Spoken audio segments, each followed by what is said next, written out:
Rivaj to felicitate our guest of honor, Pujya Swami Vesarananda ji.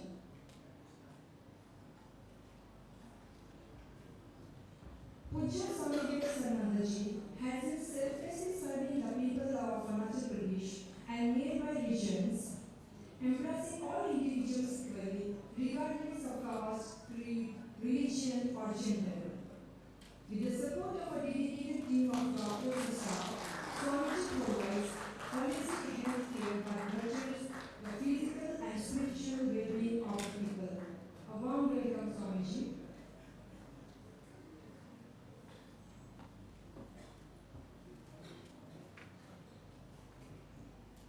May I now please invite Shri Jinesh Lal, Executive Director, Seva International, to felicitate our guest of honor, Dr. Amy Rumi. Dr. Amy Rumi, a distinguished medical professional, superannuated from government service in March 2023 as the Director of Family Welfare, Department of Health, Government of Arunachal Pradesh. Beyond his exemplary medical career, Dr. Rumi has been deeply involved in community service.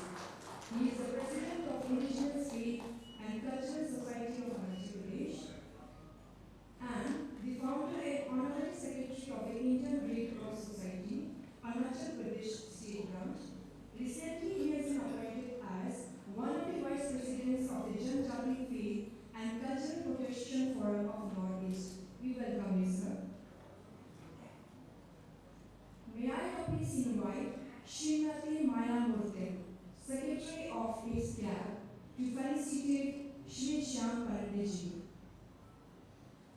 Shri Shyam Parandeji is a civil engineer by education and a lifelong volunteer, deeply inspired by the spirit of Nar Seva is Narayan Seva. For over 5 decades, he has dedicated himself to the humanitarian service, welfare engagement, and leadership development initiatives. As the Global Continental and General Secretary of Seva International, he has led large-scale projects and mobilized thousands of volunteers for disaster relief efforts across India and in over 35 countries. He also serves as the Secretary General of Antarrashtriya Sahyog Parishad, working to strengthen global diaspora cooperation for more than a decade. Shri Shyam Parandeji has represented Indian civil society on prestigious platforms like the G20, C20, and BRICS, contributing to global conversations on volunteerism and development. A very warm welcome to you, sir.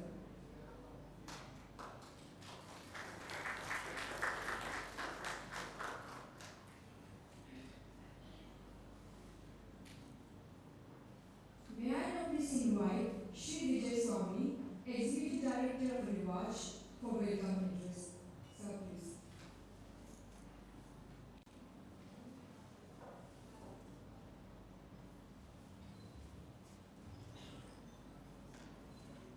A very good evening to all of you.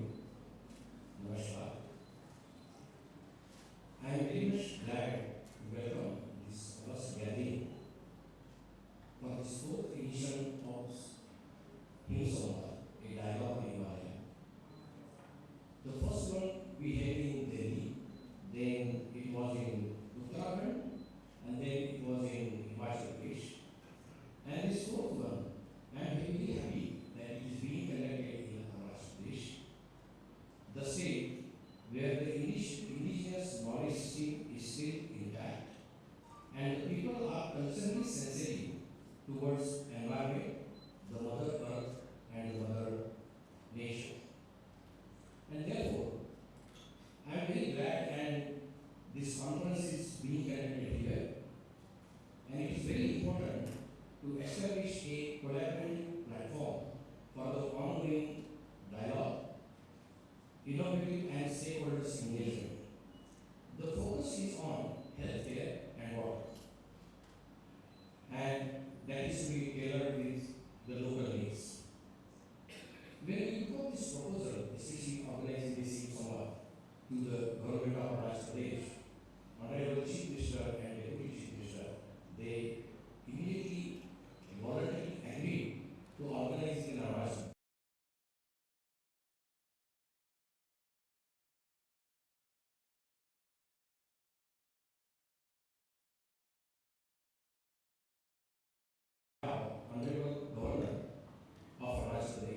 gathering and I am seeing a lot of people here, I welcome all the delegates, but at the same time I welcome Sri Mali Mukuji.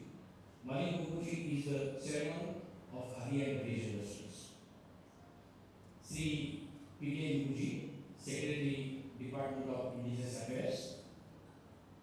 We have Sri Tamil Misoji, Joint Secretary, Urban Development. We have Tayanto, Chief Engineer. Then we have Suket Priji, Director of Department of Indigenous Affairs. We have a number of government officials, the scholars, professors, academicians. We all welcome you.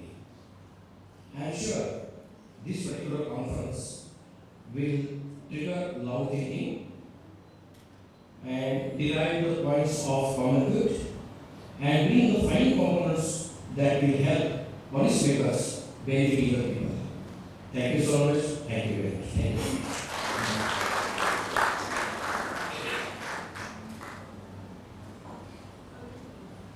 Thank you, sir. Now we move on to our next program. May I now please invite Ms. J.K. Bogo, PhD scholar, AITS RG Goibo, to present the thematic presentation of sustainable coexistence.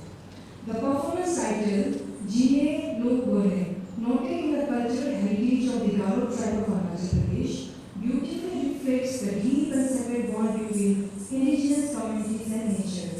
Through the soulful melody of the Garo language, it celebrates the serene beauty of our natural world, flowing rivers, blooming leaves, and a way of life in harmony with the Mother Earth.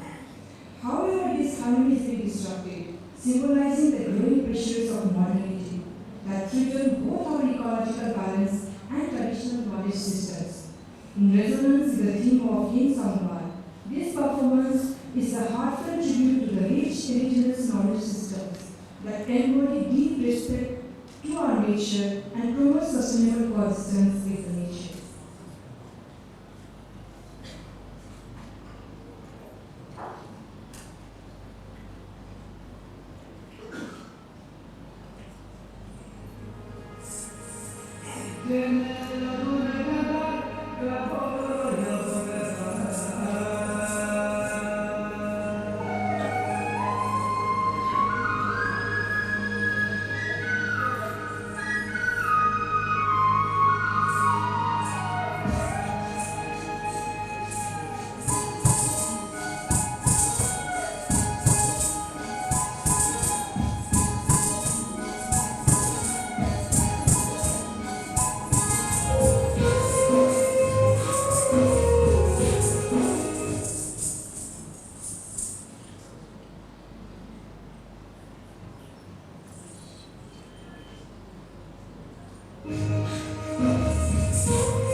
HIMSamwaad is not just a platform, it's a movement of voices from the Himalayan region.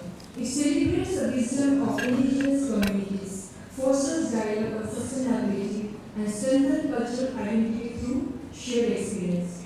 To help us understand the vision and essence of HIMSamwaad more deeply, may I now invite Shri Dinesh Galji, Executive Director, Seva International, to deliver an introduction to HIMSamwaad 2025. Sir, please. Dinesh Galji, sir.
And good afternoon, good evening for everyone, respected dignitaries on the dais and off the dais.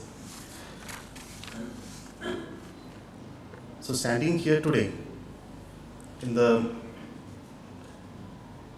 middle of eastern Himalayan and around between a lot of eminent personality, it's really privilege for each and everyone for here.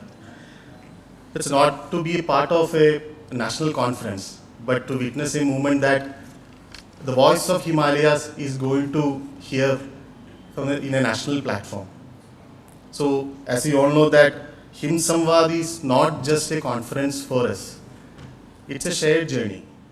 A journey to listen, a journey to debate, a journey to discuss about one of the precious and privileged area in the globe, that is Himalaya.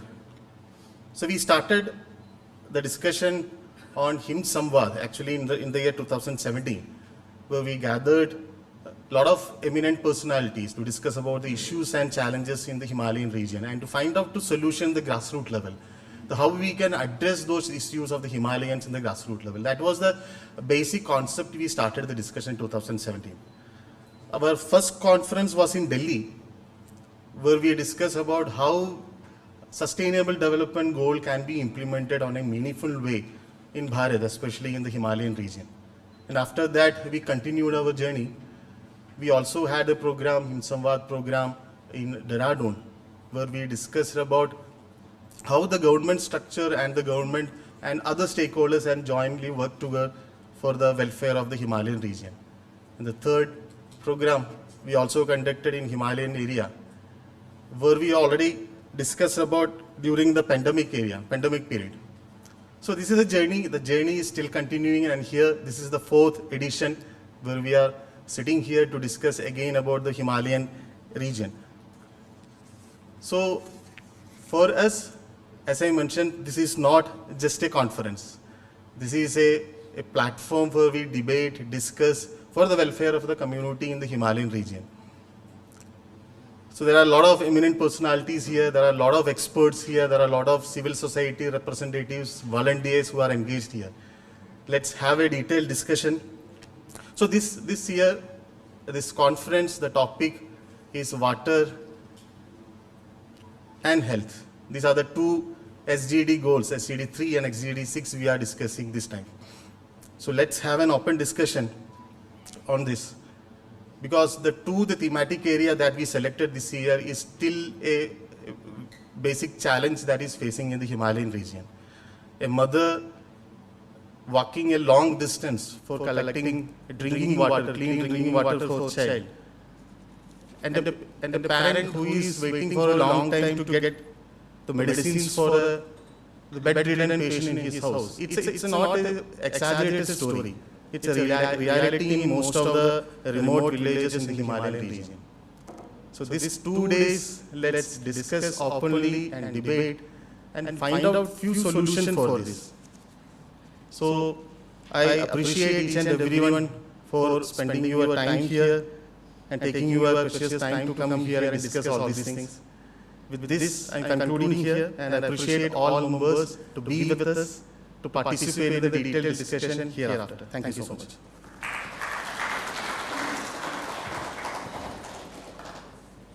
Thank you so much, sir, for giving us a brief glimpse into this beautiful collaborative platform that is going to be created in the next 2 days here in Canada. Thank you so much, sir. May I now have the privilege to invite Shri Shyam Patanji, General Secretary and Global Coordinator, Seva International, to please enlighten us with his special address. So please.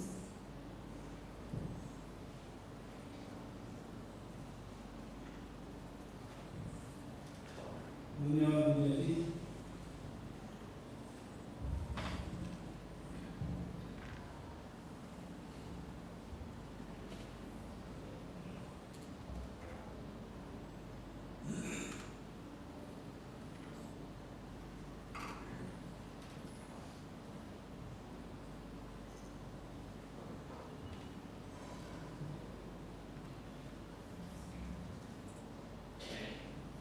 आज के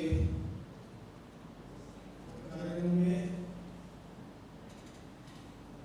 विश्व अतिथि महामहिम lieutenant general कैवल्य त्रिविक्रम रमनायक जी, पूजनीय स्वामी वेदसानंद जी,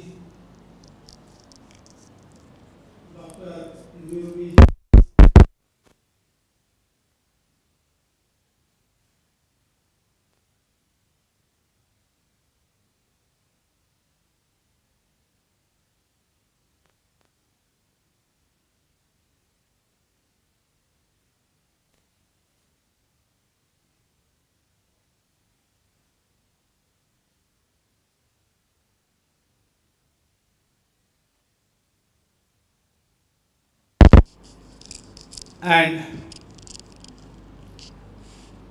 an excellent soldier with all his medals and credentials. And more so because we have Swami Vedasaranand ji from Ramakrishna Mission and Dr. Amy Rumi ji, who represents the indigenous faiths, the tribes, the traditions. And they are bringing to the table their traditional knowledge. That's very important. However, we also have Professor Anil Kaulji. Professor, before Corona, people never bothered about public health in Bharat, if not otherwise. And I am happy that people have started considering public health as something very important nowadays, because what the humanity passed through in those 2-3 years has disturbed everybody's mind. Dignitaries of the dais, experts, scientists, academicians, and of course the practitioners, the civil society organizations, because whatever the academicians think of, the researchers come out with the results, has to be implemented on the ground through the practitioners. So this is an assembly where all the stakeholders are here. So I welcome you all to this 4th edition of HIMSamwaad. We are a blessed land, the Bharat. And one of the main reasons is being or having the giant Himalayas to the north. The great poet महाकवि कालिदास कहते हैं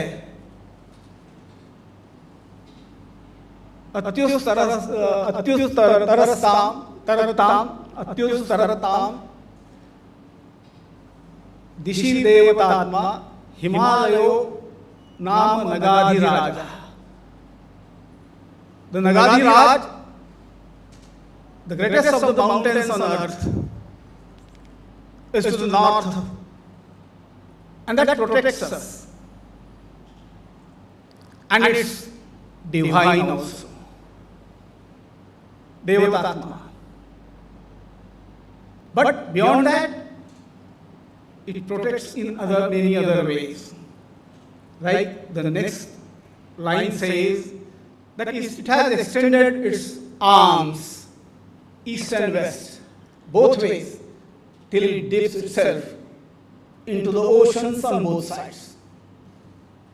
That's why it represents how a giant can be careful about the people of Bharat.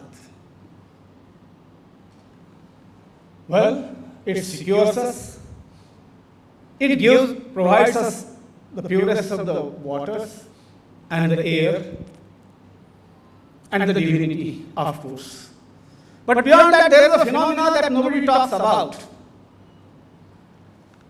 And that's the monsoons. Because we only say monsoon is coming, this is the date it arrives, this is the date it arrives in Kerala, in Mumbai, in the northeast. All that is fine. But it originates somewhere else. The monsoons originate in Indian Ocean. There is a dweep, an island called Madagascar. It originates there. Madagascar is part of Africa. And it originates there. And because of the winds, it comes, it flows in, and hits the peninsula of Bharat, Kanyakumari. And it then gets divided into two. There is something that we never talk about. It gets divided into two. One starts journey from the southwest upwards, and the second starts journey from the southeast upwards. What you get here in Arunachal Pradesh, in Assam, in Mizoram, Nagaland, Tripura, Bengal, and all that, including Andamans, is that part of the monsoons. While the other travels upwards, Kerala, Karnataka, Maharashtra, Madhya Pradesh, and so on, till they hit the Himalayas. Now, here is the phenomenon. Because of Himalayas, we get rains. It doesn't allow the monsoon to travel further.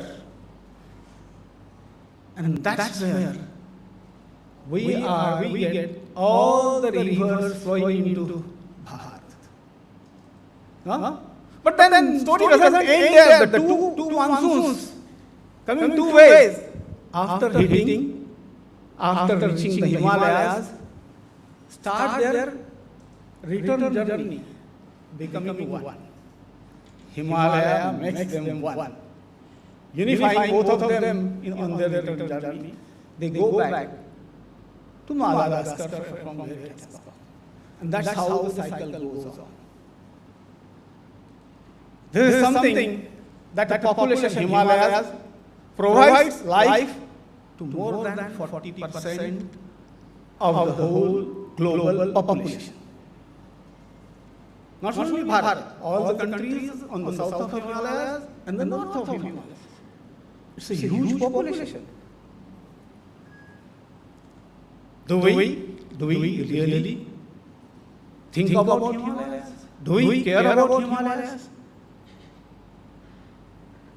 Are we trying to protect the environment there?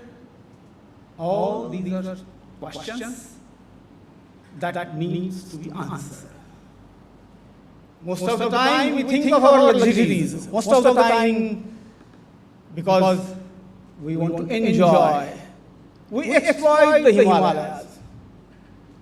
We create pollution there.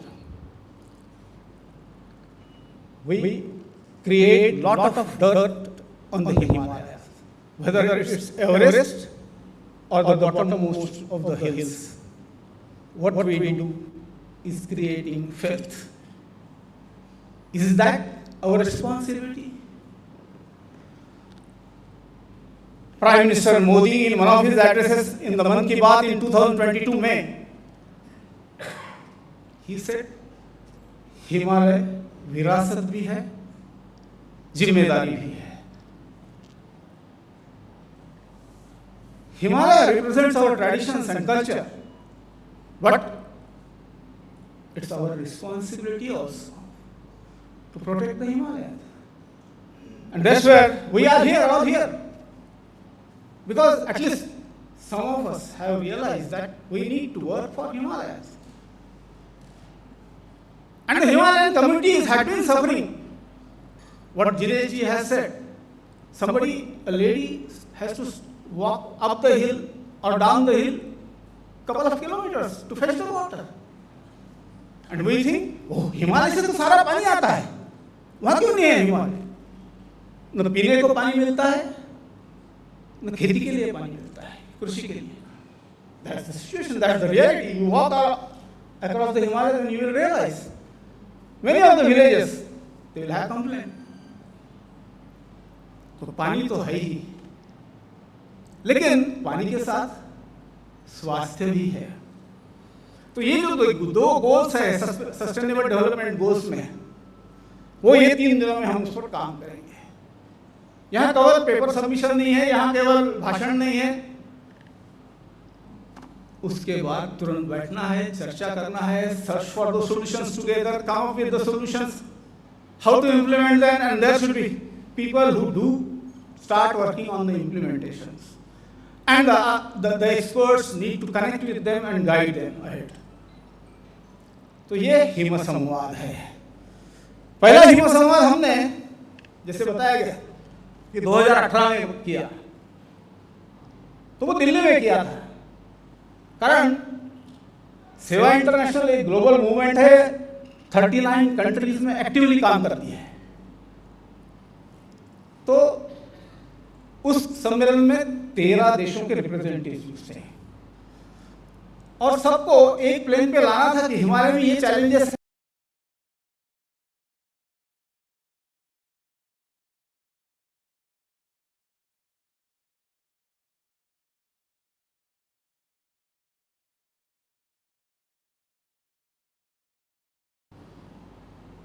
कारण grassroot worker को कहीं 10 kilometre, कहीं 15 kilometre, कहीं 5000 feet, कहीं 10,000 feet चढ़ के जाना पड़ता है वहां रहने वाले लोगों को पहुंचने तक.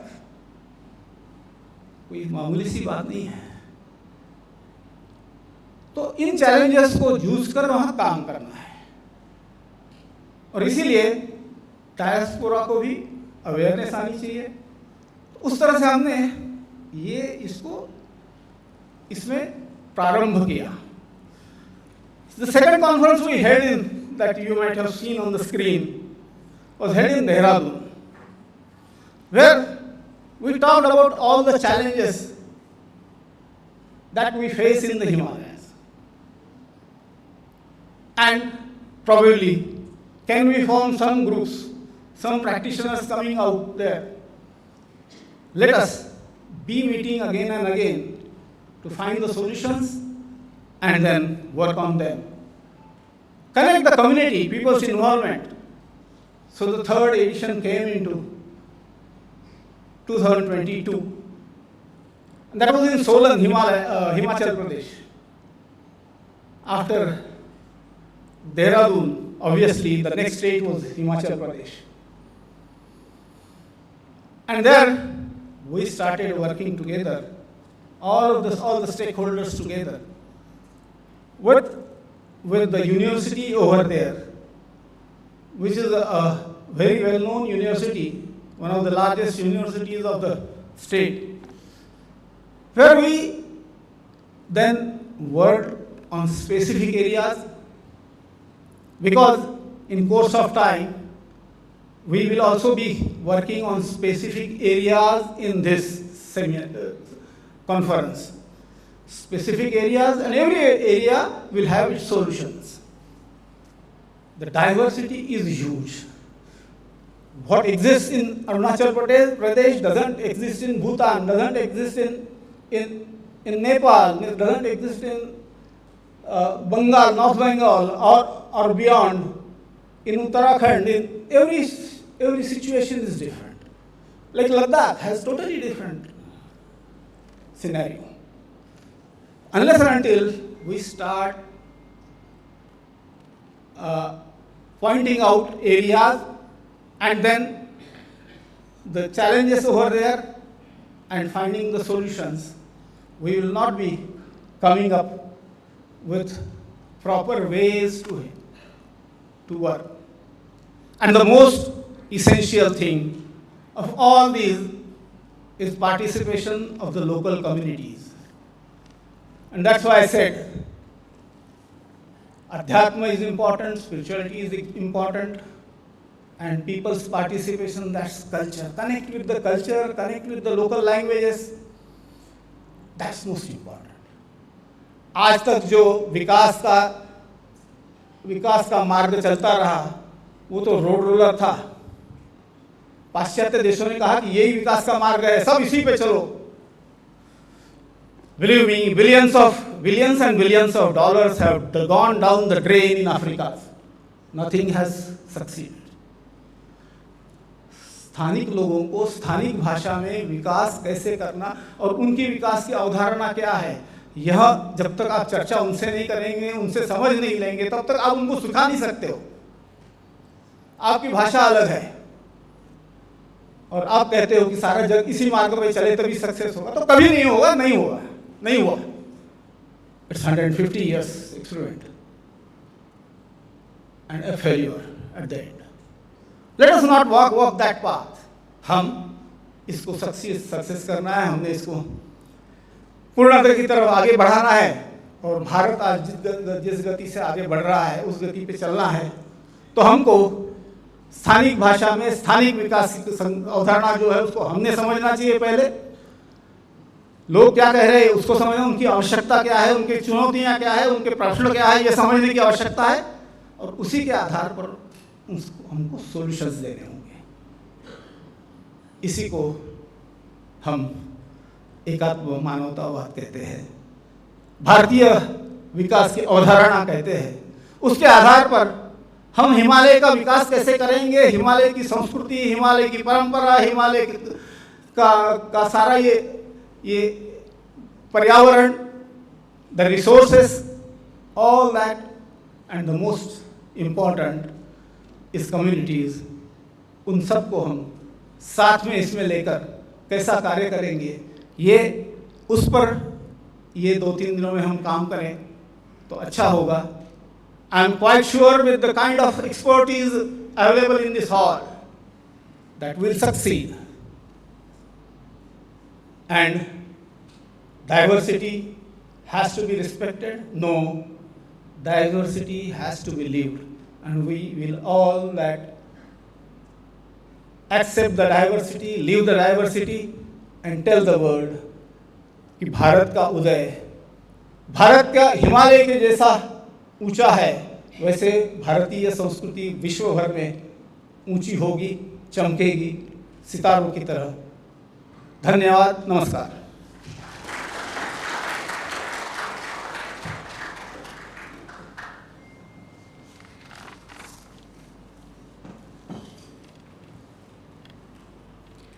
Shri Shyam Parandaji's words, his experiences, and vision for HIMSamwaad is the guiding this movement. And I hope we all will participate and take actions for our Himalayas. Thank you, sir.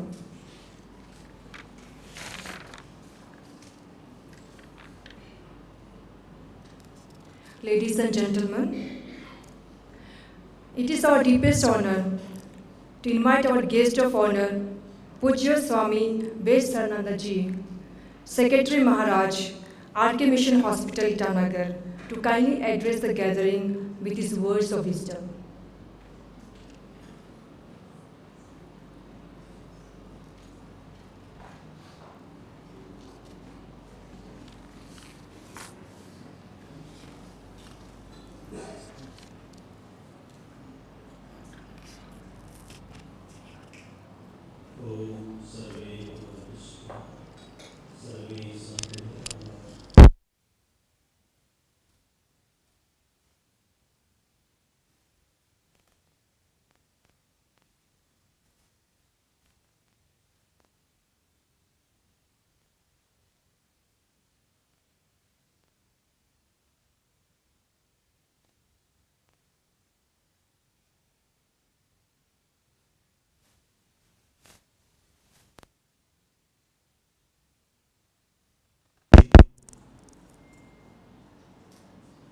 Sri Shyam Parandaji, General Secretary and Global Coordinator, Siva International. Dr. Rumi, President, Indigenous Faith and Culture Society of Arunachal Pradesh. Professor Anil Kaul, Acting Vice Chancellor, Indian Institute of Public Health, Hyderabad. Dignitaries from the government sectors, officials, scholars, teachers, professors, my dear friends. I am really privileged to be invited in this wonderful gathering. I say very important gathering. Though I am not the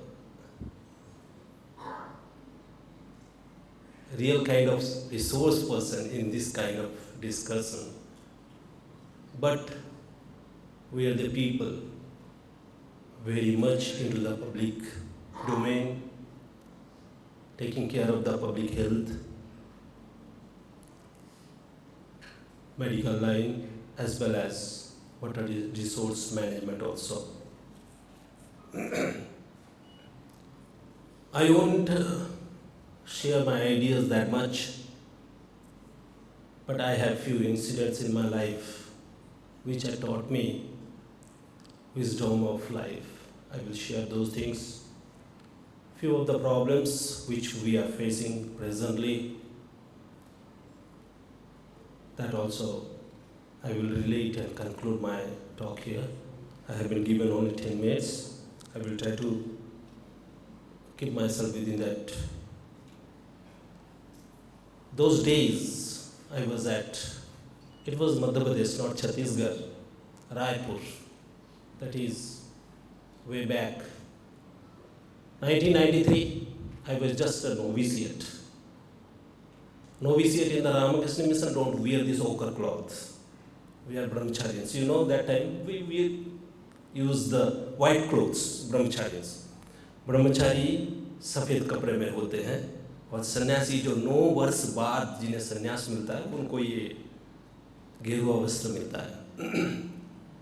और स्वामी in charge Swami Satyarupananda ji, very revered Swami in that area, prolific writer, speaker, especially in the Hindi region. His friend, very bosom friend, was Sudarshan ji, सरसंचालक RSS। दोनों हम लोगों को हम बोलते थे दोनों लोग लंगोटिया यार हैं, छोटे से RSS के शाखा में जाते थे। एक RSS में रह गए, दूसरे रामकृष्ण मिशन में आ गए। But whenever Sudarshan ji will visit Raipur, he will be, both these old people will be taking food in Ram ashram only, and we novitiates, हम ब्रह्मचारी लोग उन्हें सेवा करते थे, भोजन कराना, जो भी है उनके सेवा करना।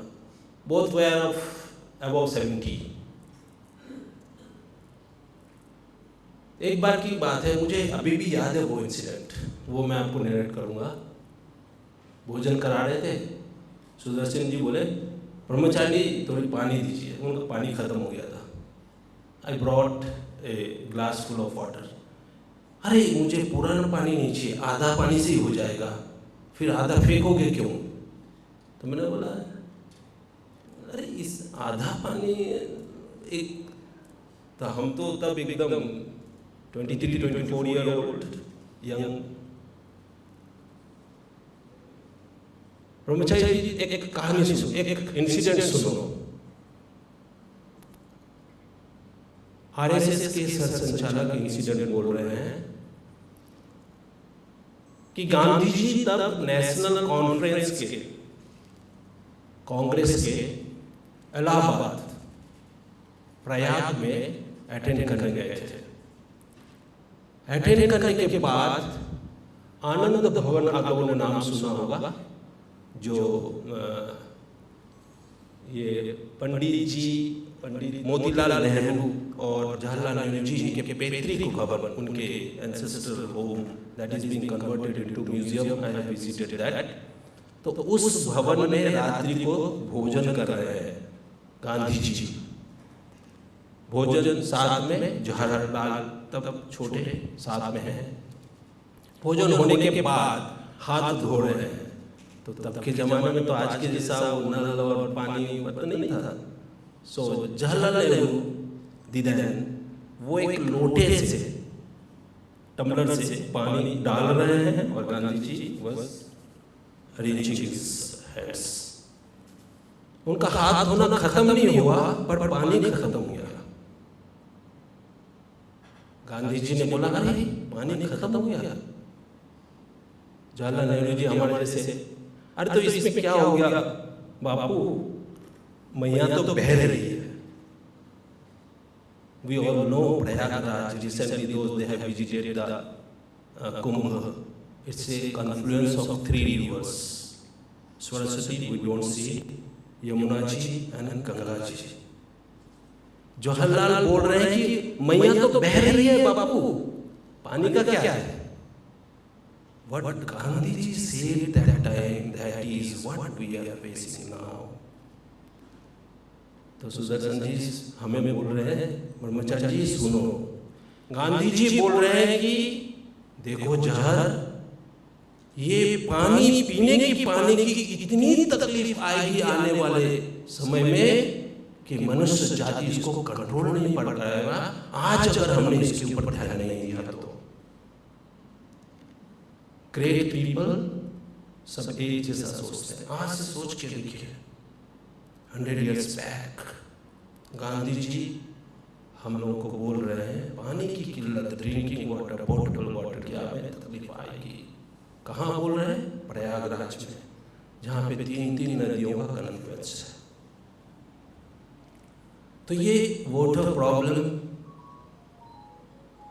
अभी 3 दिन पहले हमारे यहाँ का जूनियर इंजीनियर, आप लोग जानते हैं Ramakrishna mission hospital, we also have the PHE sub centre there, उसका जो जूनियर इंजीनियर है श्री सोनी जी, हमें एक मैसेज भेजते हैं कि स्वामी जी आने वाले 5 दिन में पानी नहीं मिलेगा. A hospital of 260 bedded, campus of more than 525 staffs.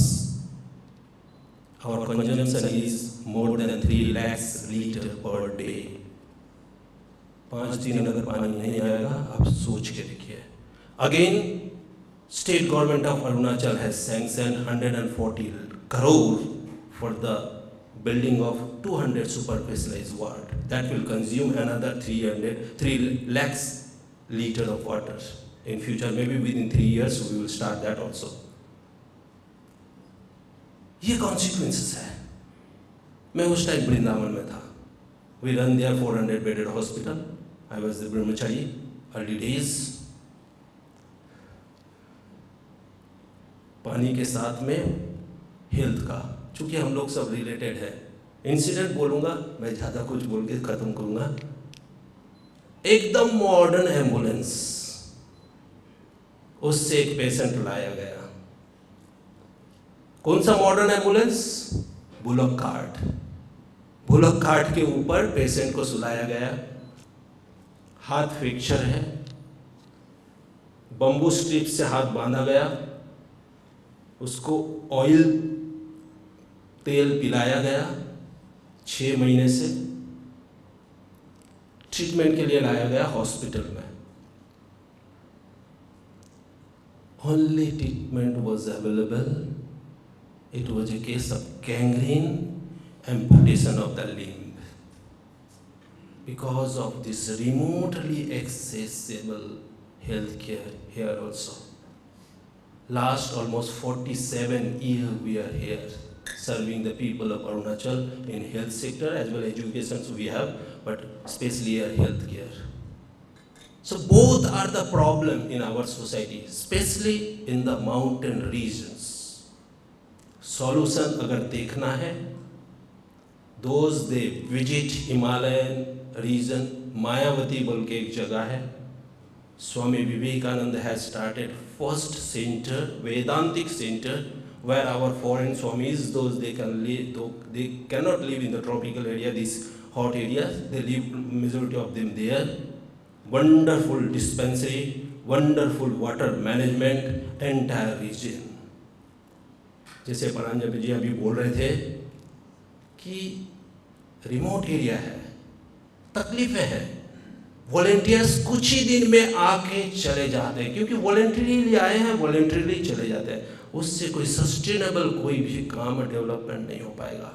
Voluntary आ रहे हैं तो वॉलेंटरी हमें जो है एक्सेप्ट करना पड़ेगा. And we have to sacrifice for the betterment of the people up to the last breath. If we can do, then we can bring some sustainable and good changes in the society. अच्छा काम तकलीफों से होती है, सच्चाई का रास्ता कांटों से चलती है. चल के चलकर फूलों के पंखुड़ियों के ऊपर से नहीं होती है. Those that sacrifice everyone, whether it is Ram, whether it is Gandhi ji, whether it is Subhas, they have sacrificed for the people. And that's why society has been changed. So तकलीफें हैं हमको, कष्ट है, पर हमारे जो आज सुधी भक्ति वृंद है, जो स्कॉलर्स हैं, एजुकेटेड पीपल्स हैं, we are the cream of the society. We have to take the lead. We have to sacrifice. We have to decide that we will work for the society, then there will be change in the society, otherwise lost. Such type of convention we can talk in tons, but an iota of practice that can bring into the change into the society. We in Ramakrishna Mission, in humble way, Alo was started in 60s, Northam Nagar in 70s, this is in 80s. Sustainable, continuous work. If we serve, तकलीफ तो आएगी, और तकलीफ विशेष करके इन remote area में बिल्कुल आएगा। Indigenous India में, ट्राइबल एरिया में जहाँ एजुकेशंस कम है, पर हम अगर भाग जाएंगे, हम अगर डटे नहीं रहेंगे तो हम कुछ नहीं कर पाएंगे। दोनों समस्या है, दोनों का सॉल्यूशंस भी है। सॉल्यूशंस है human effort and continuous effort, और आज तो साइंटिफिक एफर्ट्स होने लगे हैं। Medical science, those were the days when lifespan used to be 50 years, 60 years. Now it is 80 years. In some of the countries it is 90 years. In our country, majority of we see in our monastic brothers, they live more than 90. So that has come. These are all out of the modern science, modern medical science. और पानी, बिल्कुल पानी, water, if it is contaminated, then life is contaminated. Disease must be there. Then our resilience, that will go out. So more energy and time we give into the water resources, that will ultimately affect our health of the public. With these few words, I conclude here. Jai Hind, Jai Arunachal.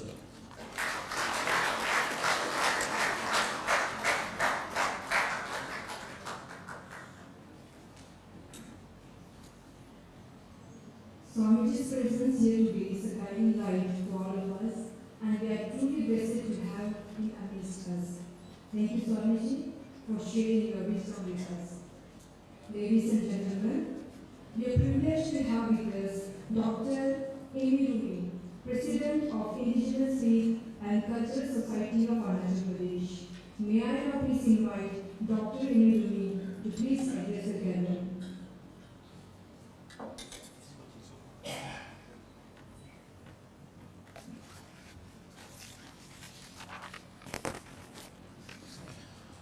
Good evening, Honorable Governor of Arunachal Pradesh,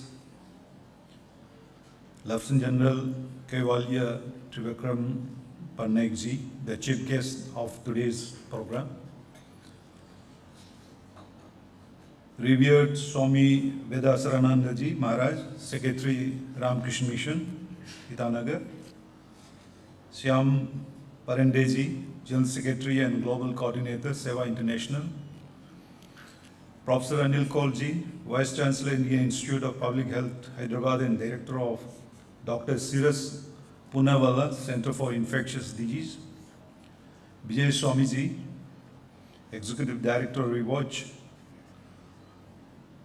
Jinesh Lal-ji, Executive Director of Seva International. Hosts of dignitaries, with us this evening, I'm very pleased to have our former Chief Secretary, Aapko Namaskar, and all the dignitaries, learned people, and very fortunately, we have got Dr. Joram Begzi, the man behind so many activities which is taking place in Arunachal Pradesh, especially with regards to the preservation of knowledge, Gurukul system, and many others. We are also very happy to have here our dynamic secretary, Mr. Liruji, and his director. They are a staunch Sanatani, and it's a very privileged moment for all of us to have our Sri Mamanatunji, the Honorable Minister of Dia, a staunch Donjipolo follower and a staunch Sanatani, and not to talk about our Honorable Chief Minister and Deputy Chief Minister here. I'm really very pleased, and all ladies and gentlemen and the media friends. It's a great honor for me to be invited here to give a few insight into the problems which are happening in Arunachal Pradesh with regards to the people of indigenous जनजाति जो का स्वधर्म है, जो संस्कृति है उसमें कैसी इरोजन हो रहे हैं, इसके ऊपर में शायद मुझे इसके चलते मुझे यहाँ पे इन्वाइट कर गए हैं. I am really grateful and on behalf of the family of IPSA, Indigenous Faith and Culture Society, and the believers of the indigenous faith across the state, I take this opportunity to thank the organizers here. HIMSamwaad 2025 here at Itanagar is to focus on SDG 3 and SDG 6, a very relevant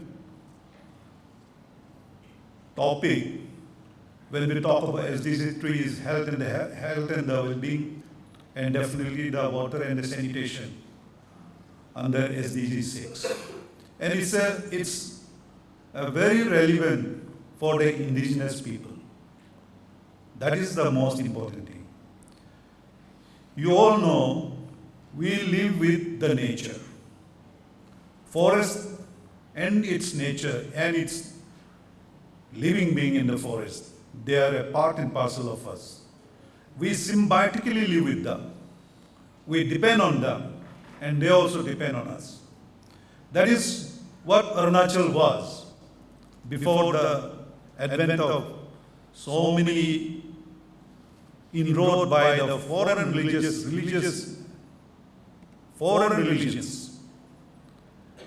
This is also true for the state and the people also.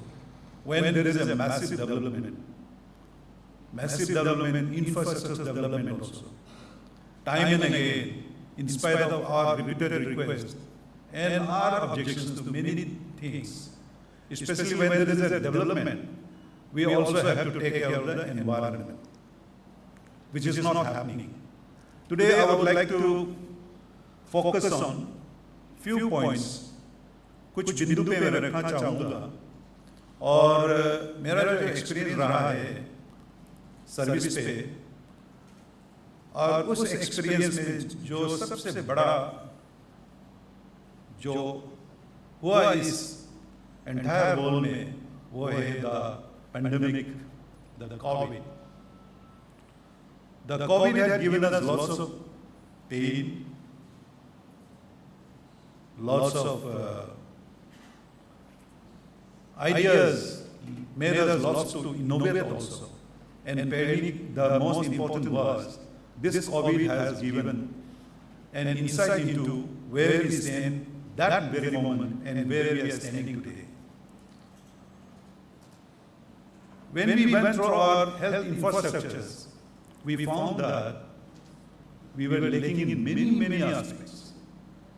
We didn't have a proper emergency room, no emergency setup, we didn't have oxygen, we didn't have ICU, no proper operation theater. I think this COVID was if I'm not mistaken, it was a blessing in disguise for humanity and especially for Arunachal Pradesh. Because Arunachal Pradesh in the health sector, where we were standing, but today after COVID, we are much ahead of many of our other northeastern states also. That is one experience I have seen. And the attitude of the people and the psyche of the people have also massively changed with this, I think, with this epidemic. But then, the other side was, where do we stand in the hygienic part of our social upbringing and social living? That was an issue. And when we think about hygiene, we always think about the water. The provision of water, the proper sanitation. Water is available, but is it palatable? It's a great concern. And when in our lifetime, in our earlier days, when we were all indigenous people living in the villages, of course we had a less number of population. But then, in the village, we had a rule to protect our sources of origin of water. That is the most important thing. And today also in the villages, we say, wherever our sources of the water is there, it is always protected. Even the animals are not allowed to go there also. That is the way of life for the indigenous people of Arunachal Pradesh. But it's not happening now. I think we have not been able to communicate with the next generation, which we got from our forefathers, for our fathers and grandparents. We have not been able to communicate it because of our engagement, because of our stay in the urban areas, or we have forgotten our villages. Maybe it was that. Now time has come when we have to move back to our villages and ensure that the sources of water are protected. Thereby we get a clean and palatable water. And that should be the beginning of our policies and programs. When we think about HIMSamwaad here in Uttar today, this must be a part of the policy. Secondly, many of you are not aware what is indigenous faith and cultural society. We are now 26 years of age now. The indigenous faith and cultural society was constituted way back in 1999 in 28th of December. Recently, during last year, we celebrated, and I'm very happy to inform you that our Honorable Governor was the chief guest. He inaugurated our Silver Jubilee celebration of HIMSA on the very ground of Indira Gandhi Park here in Itanagar. The theme was also very crystal clear. How to protect our origin, our thinking, our cultures, our tradition, and most importantly, our faith. Faith and culture, they are two inseparable parts of a coin. But I'm very unfortunate, very sad to tell you that there are many organizations, many people, many religious followers who want to separate between culture and faith. In Arunachal Pradesh, no culture can survive without a faith, and no faith can survive without culture. And this must be a complete essence of our thinking in our life. So HIMSA was constituted long time back in 1999. So main objective of HIMSA is to prevent, to protect our faith and belief, and prevent other religious followers to convert us. That's the most important thing. But then, as you all know, that our religion is in a very unorganized manner. Now we are going forward to a better organized mechanism of prayer system and Dhoni as I belong to. Now we are establishing prayer centers where we are trying to build up the systematic prayer system which our forefathers used to do that. And we are also trying to develop the hymns, the indigenous rituals,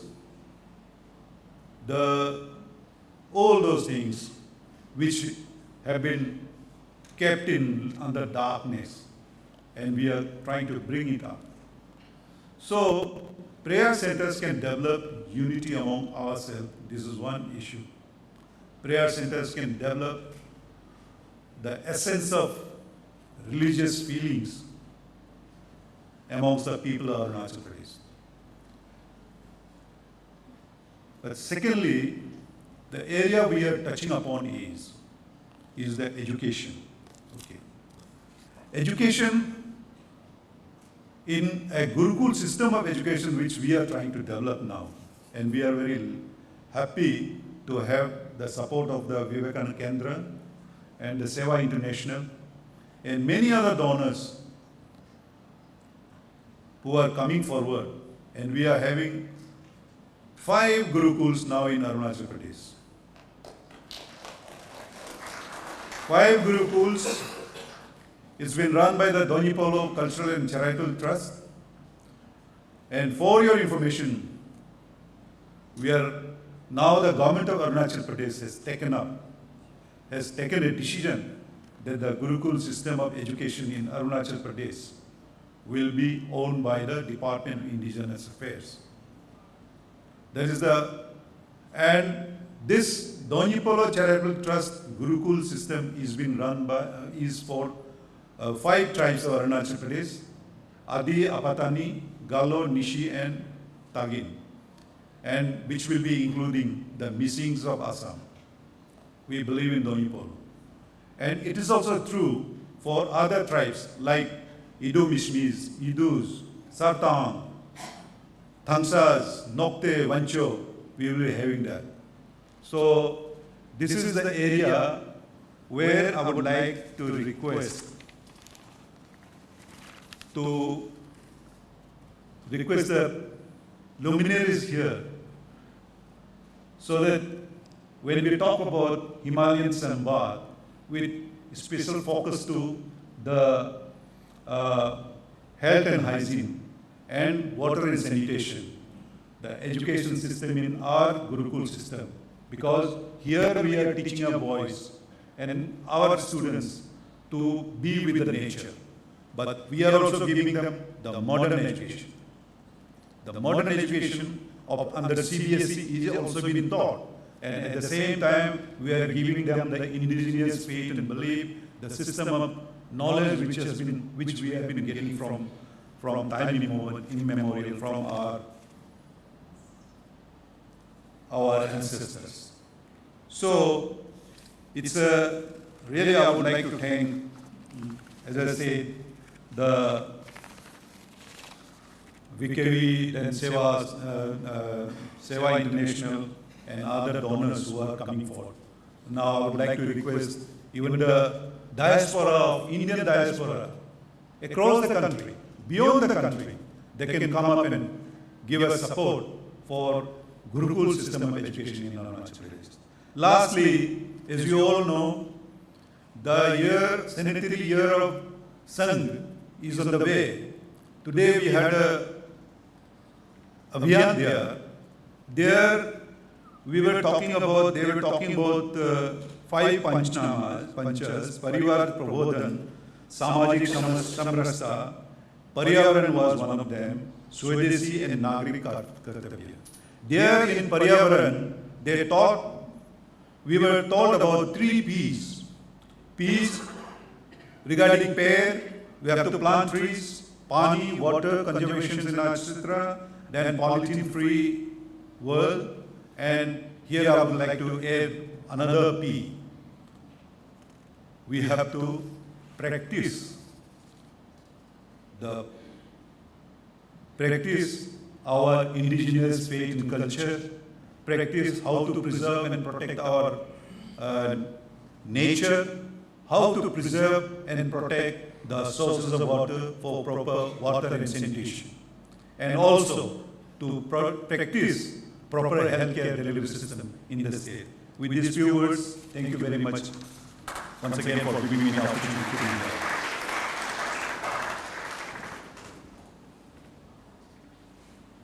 Thank you, Dr. Emilio, for your valuable insight you have shared with us. Your presence and message has added immense value to this gathering. Thank you, sir. Ladies and gentlemen, it is my privilege to introduce you to the guest of honor, Professor Anil Kaur. Professor Anil Kaur is a distinguished physician scientist and public health expert with over 25 years of experience, particularly in the fields of infectious diseases and women's health. He currently serves as active Vice Chancellor of IPHS University, and he is also the Director of the Indian Institute of Public Health, Hyderabad. In addition, he leads the Dr. Cyrus Punawala Center for Infectious Diseases and Pandemic Preparedness, underscoring his commitment to advancing research and preparedness in global health. Professor Anil Kaur is widely recognized as an international authority on infectious diseases, and his contributions continue to shape health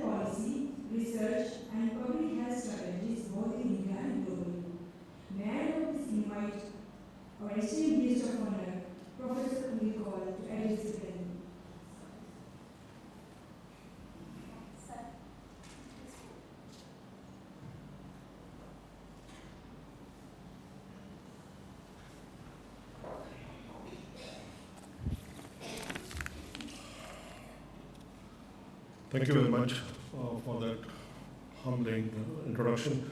At the outset, I would like to apologize for being late. It was beyond my control anyway. I would like to thank the organizers for inviting me, and being from the mountains, from Himalayas, from Kashmir, I could not resist being here. So I think it's a privilege for me to be here. I would like to thank honorable guests on the stage, particularly Honorable Governor of Arunachal Pradesh, Lieutenant General Kavaliya Pradhanji, Mr. Shyam Parandeji, and Dr. Umiji and Swamiji. Thank you for giving me this opportunity to be here. I am thankful to Mr. Parandeji for bringing up the issue of public health. It gives me a segue for talking a little bit about my journey from being a physician to becoming a public health expert. Not an expert, but just learning. As a physician, we are trained to treat one patient at a time. But as a public health professional, we are trained to prevent a patient from becoming a patient. The problem in the modern society is that there is no money. If I tell somebody to eat healthy, do meditation, take a walk, nobody gets anything. If I tell them to take a tablet or a pill or whatever it is, there's money. So last 35 years I have been in the US. I've been working during the COVID pandemic. I was leading some of the efforts in the US. I figured out that modern medicine has failed. And I don't hesitate to say that. Being trained as an allopathic physician and a dentist, I can confidently say that we failed during COVID. I can be quoted anywhere, I don't care. Over-treatment killed many of our patients. This is particularly true of India. I think we have this habit of, if we don't get the best and the most expensive medicine for our patients, we are not doing our job. Sometimes simple treatment can help. My parents both are in their 90s, both got COVID. They were in India. We just did not do anything. We just gave them supplemental oxygen. They did fine. I'm glad I did not get them admitted to a hospital and put them on a ventilator. Having said that, I think something else which I just came back from Amsterdam, I was attending an interesting meeting which was on first 1,000 days of child's life. And the study was done in very close to this place, in a place called Tashigang, across the border in Bhutan. The theme of that meeting was tendril and vision. Tendril in Zong language means interconnectedness.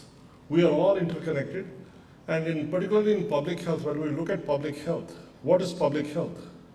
Everything is public health. What we eat, what we breathe, what we do, mental health, everything is public health.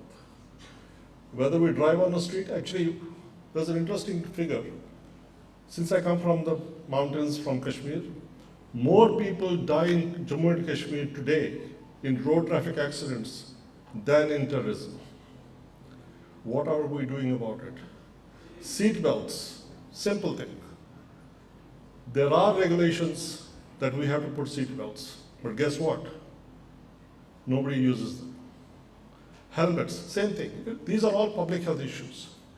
This is what overburdens our healthcare system. Simple prevention. The other problem I have seen, I have been in India for last, I would say probably 9 months. There is this fascination with the West. What has failed in the West, we try to copy it. Everywhere I see Pizza Huts, I see Burger King. Nothing against them. If I want to have a burger, that's fine. What is happening now in the West, millets have become a craze. Yoga has become a craze. When it gets repackaged, we bring it back here, then we adopt it. Ragi, jowar, and everything else, we grew up eating it.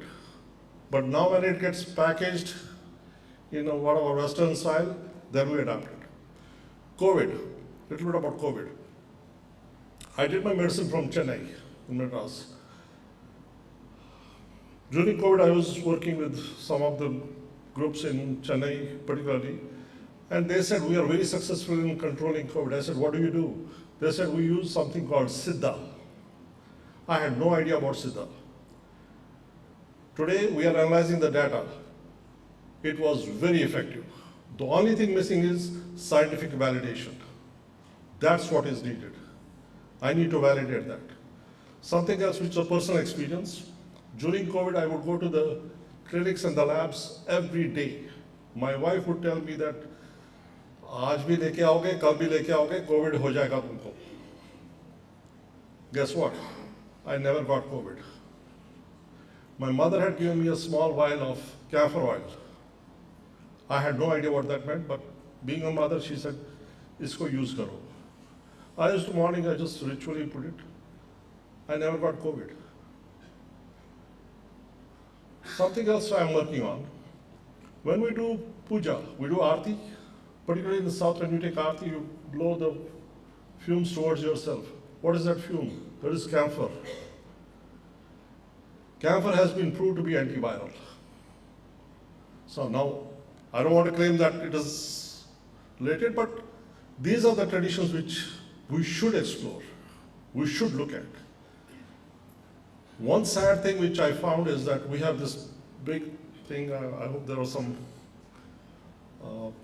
government officials here. We have this Ayushman Bharat. Being from overseas, and there was this Ayush, Ministry of Ayush, I asked a simple question. I said, how much of Ayush is in Ayushman Bharat? Nothing. Why are we not promoting it? We have a Ministry of Ayush. They have no connection with Ayushman Bharat. I think we need to change. We need to change. I think time is right for us to take those steps. I don't want to give a sermon today, but these are the feelings which I feel. I just wanted to be honest with you people, because I think if we want to fix something, we have to acknowledge our problems. And I think, talking about water, I have worked in globally, I have worked all over the globe. One thing which future wars will be fought on will be water. Not on gas, not on petrol, nothing else. It will be water. I think so. I'm glad that water is a theme here. I think we should protect our water sources.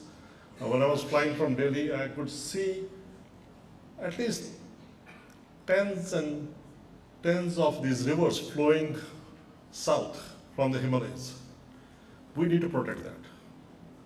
I just will end there. Thanks a lot. Thank you. Appreciate it.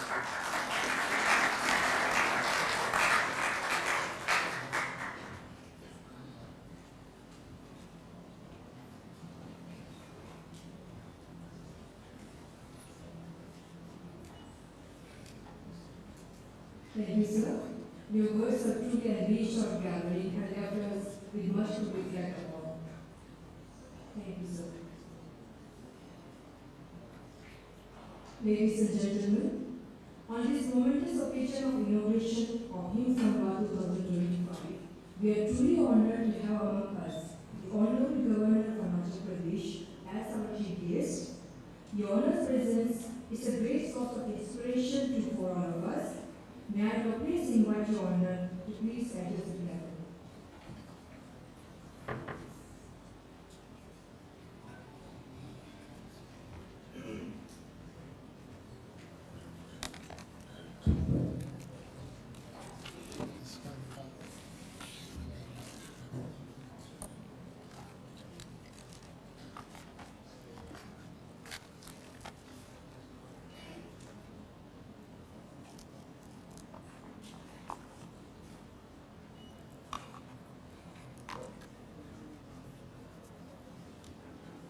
Very good evening to everyone. Namaskar, pranam. I am absolutely privileged and happy to be here on this occasion of the 4th edition of HIMSamwaad,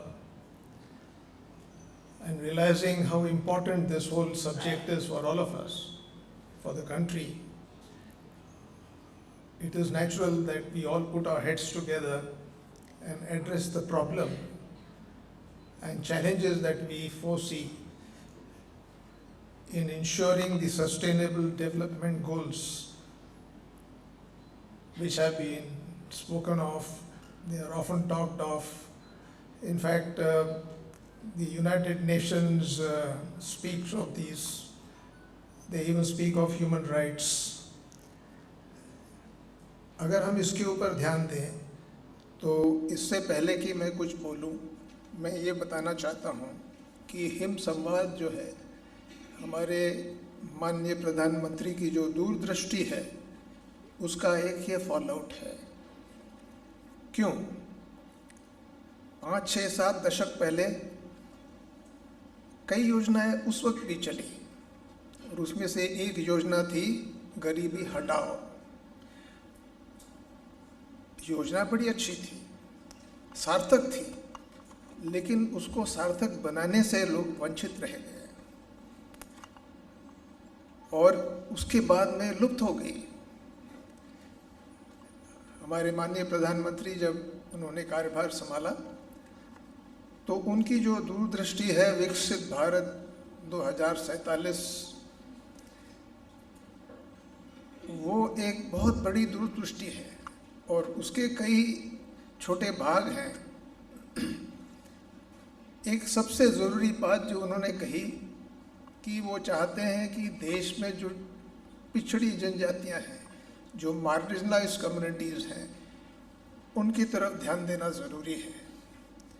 तो उन्होंने भी नारा निकाला, लेकिन नारा निकाला ही नहीं, उसके ऊपर वो स्कीम कैसे चलेंगी, उसका उद्देश्य क्या होगा और हम किस तरह से उसको हासिल करेंगे, ये आप पिछले 7-8 साल से देख रहे हैं। और मैं आपको ये बता दूं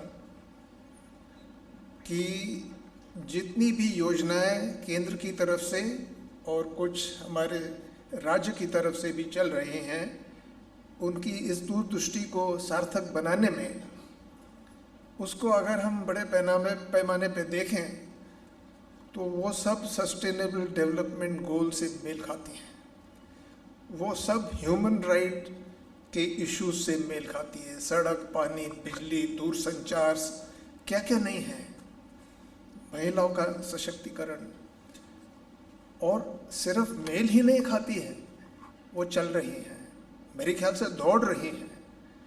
और पहली बार किसी प्रधानमंत्री ने इतने बड़े देश की इतनी बड़ी आबादी को एक दिशा दी है।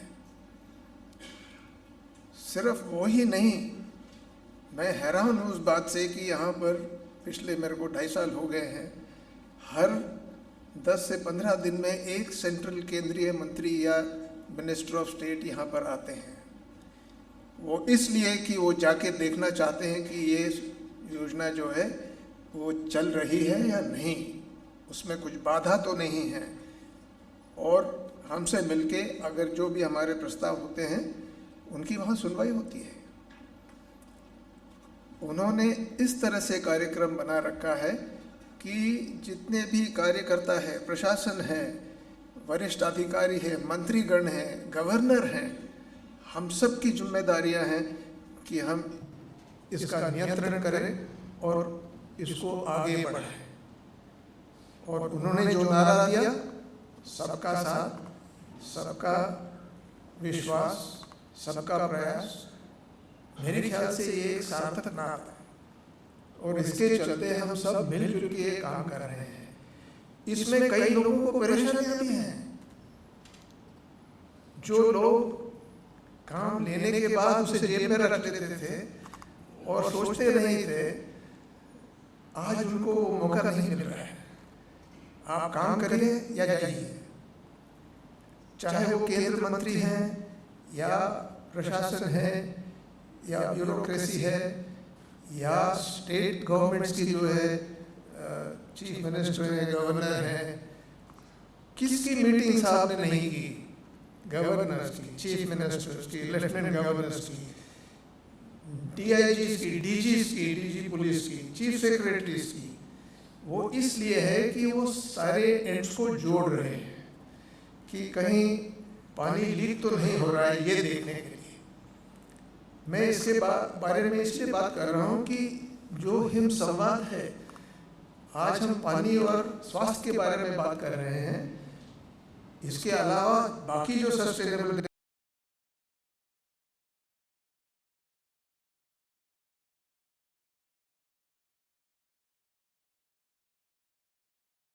ये सब एक दूसरे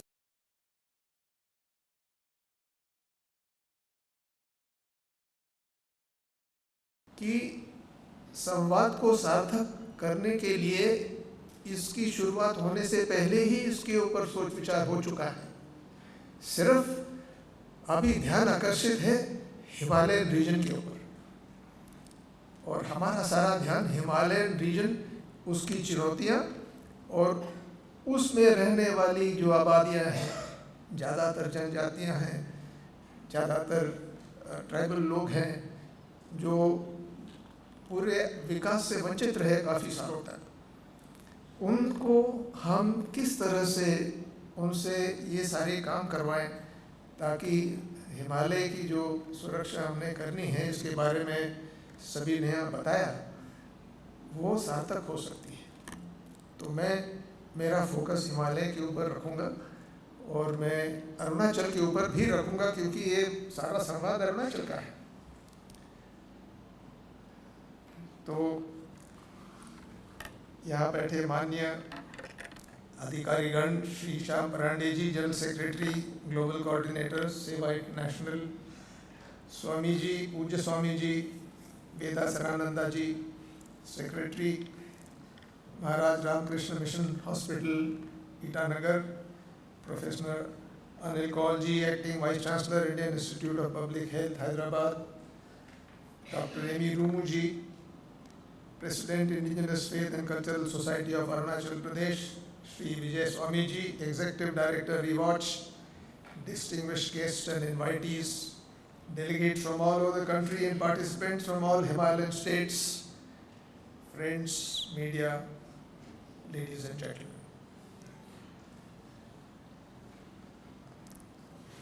Let me start by saying that Arunachal is a blessed country. It is blessed because of its environment. It is the largest state in the entire Northeast. It is a green state with 80% of its land under forest cover. It has remained idle but not isolated in the true sense. It was devoid of any development over the years, so it has actually started anew.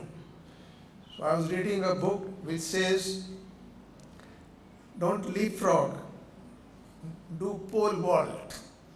And I think one big example of this pole vaulting in Arunachal is from 1G we have gone to 4G. I had the privilege of being here many years back. I was commanding the corps in Tezpur and this whole area was under my command. What I saw in 2008-9, there is a sea change to what is happening today in Arunachal. We have a small population, but a very enthusiastic, very cooperative, and people who want to do things today with the new horizons that have been set for them. So the situation is right actually today to go full length to do everything that we can. And I'm sure that it is happening. Only thing is we need to give direction. We need to improve upon the systems. We heard Shri Emi Rumiji, people of indigenous faith, the way they have maintained their customs and traditions in the state, the way they love, respect, and pray to the environment. They live with the environment, with the forests, with the rivers, with the mountains. They have huge faith and they have huge sentiment to take care of these mountains here. So that's a big positive as far as Arunachal is concerned. I am sure in other states too. I am aware of Sikkim, Bhutan. I have been in all these states, including Uttarakhand and Himachal, and of course Ladakh. But we have an advantage. So keeping that as a background, let me try and bring some issues to the forefront and try and discuss issues which are happening today. What has the state government done towards meeting these sustainable goals, and specific to water and health? So I would start by saying that HIMSamwaad 25, it holds an immense significance as a platform of collaborative dialogue on the future of Himalayas, with this year's special focus on health and water, as we have just discussed. These are two of the most pressing and interlinked concerns for the region, because they concern your health, they concern your ability to perform duties. In the fragile Himalayan landscape, access to clean water is not just a matter of sustenance, but a key determinant of public health, community resilience. Climate change, glacier retreats, and unsustainable practices are putting increasing pressure on the traditional water sources, as has been said by my speakers before me, which directly impact the health and livelihoods of the communities who are living in these mountainous regions. Therefore, HIMSamwaad 25 provides a timely and a very vital opportunity to bring together experts, policymakers, grassroots voices to explore, innovate, community-driven solutions for water conservation, hygiene, and healthcare delivery. These are the important aspects. By highlighting these interconnected themes, the event reinforces the need for a holistic, sustainable approach for development, one that ensures the well-being of both the people and our planet. This year's focus, being health and water, is both timely and significant. These two sectors are deeply interlinked and foundational to the well-being of our mountain communities.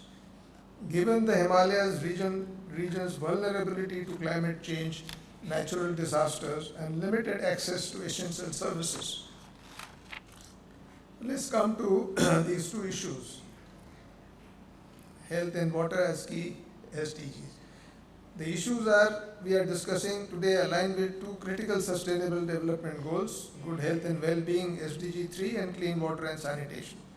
So achieving these goals is essential not only for the people of Arunachal Pradesh, but for the Himalayan communities all across the country. Health and water are foundations of a thriving society, without which we cannot build sustainable futures. What has been the progress that Arunachal has made in these issues? I'll throw some light on that. I am proud to share that Arunachal has achieved 100% saturation under the Har Ghar Jal scheme, becoming the first state in Northeast and the 10th in India to do so. This is a significant milestone. However, achieving household coverage is just the beginning. The next step is to strengthen water infrastructure within our healthcare system, ensuring health facilities from primary health centers to district hospitals, which has reliable access to clean water. This achievement is one that should be shared, studied, and scaled across the northeastern region. Collaboration among states can lead to a stronger, more resilient Himalayan region. Water harvesting, artificial sarovars have already been constructed in these areas. All the vibrant villages and the remote villages today have tap waters in their houses. They have constructed toilets. They have effective use of water. In the villages, they have been using bamboos to divert streams to collect water. There are also schemes for ensuring that we are blessed with 6-7 rivers which flow down the 6-7 valleys that we have. And there is enough water per se. These are perennial rivers which have enough water to sustain not only this population but many more. You are all aware that these rivers then flow into Brahmaputra, which is almost like a sea in the northeast. As far as the programs are concerned, I would say that water is not really a problem. It is the melting glaciers, the retreating glaciers. It is the habitual system of polluting the rivers which is causing a matter of concern. So the government has taken recourse to these issues, and in the last 2 years or so that I have seen, there have been massive efforts to clean up rivers, to clean up drains, to clean up parks, which are happening through universities, colleges, students, NCC, through volunteers.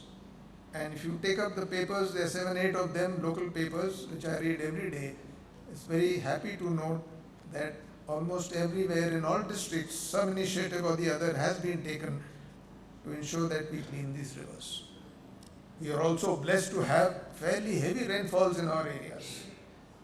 And that is, it may be not correct to say, but they are carriers of all the waste away from our areas sometimes. But we don't want that to happen so that they accumulate at the wrong place and then it still belongs to us. Therefore, I'll come to the efforts that the state is taking to correct these issues. Moving forward, our efforts in Arunachal Pradesh have shown significant progress. In addition to traditional healing practices of state, we have made strides in expanding medical education by proposing additional seats in the MBBS. We are getting a new medical college. This is something which the state faces today because of small population. We are unable to have our own doctors, engineers, nurses, and teachers. We have been assisted by our neighboring states in all these fields. A time has come for us to become self-sufficient in these issues. So, we are endeavoring to ensure that more of these people are trained. We have almost 7 private universities, 1 central and 1 state university, and these universities have been charged with the responsibility to ensure that we have adequate number of people who are trained over the years. I have proposed to the government that all inhabitants of Arunachal who enjoy the facility of being a scheduled tribe, once they complete their education and become doctors, engineers, and teachers and nurses, we have a bond with them that they serve in the state for 2 to 3 years compulsorily. That's the only way we will be able to have all these people available in our districts and remote areas and look after our own people. Well, everybody who achieves a degree wants to go out and seek better remunerations. But I think we owe it to our state, and I am sure that this issue will be deliberated and accepted in due course. We also recognize the value of our indigenous systems of knowledge, traditional healing practices, water conservation methods, and community norms, which offer valuable insights into sustainability. In this spirit, Arunachal Pradesh State Biodiversity Strategy and Action Plan represents our commitment to integrating community participation with environment health priorities. So, what is the importance of the indigenous knowledge that we are talking of, which has been elaborated by the Minister himself? People of Arunachal Pradesh are at the heart and soul of this beautiful state. Diverse in their languages, traditions, and lifestyles, the indigenous communities have here embody a deep sense of cultural pride and resilience. Every tribe of the state contributes to the rich mosaic that makes Arunachal Pradesh unique. These communities have lived in harmony with their environment for centuries, nurturing a close relationship with nature which reflects in their customs, their festivals, art forms, and rituals. Their way of life, which has been built on values of community, respect for elders, and sustainable resource use, offers invaluable lessons on how to live with the land. It is through their cultural richness and traditional knowledge systems that we can draw inspiration for sustainable practices, not just in health and water management, but safeguarding our ecosystems. These cultural practices passed down through generations, which the Minister did mention that these practices are fading away with the new generation. Well, it has happened everywhere. New generation always takes a turn and they go on a separate line. But believe you me, the new generation is efficient. The new generation is keen. It is not for nothing today that Arunachal has 6 women who have climbed Everest. Arunachal is earning sports medal in international, national and state levels. Arunachal has got women, there is a lady who's become, she's earned a gold medal in bodybuilding in the world. Now, this speaks a lot for the people of the state, especially the youth. There is a huge curiosity amongst the youth to run MSMEs here. There is a curiosity amongst men to participate. They want to be part of the game.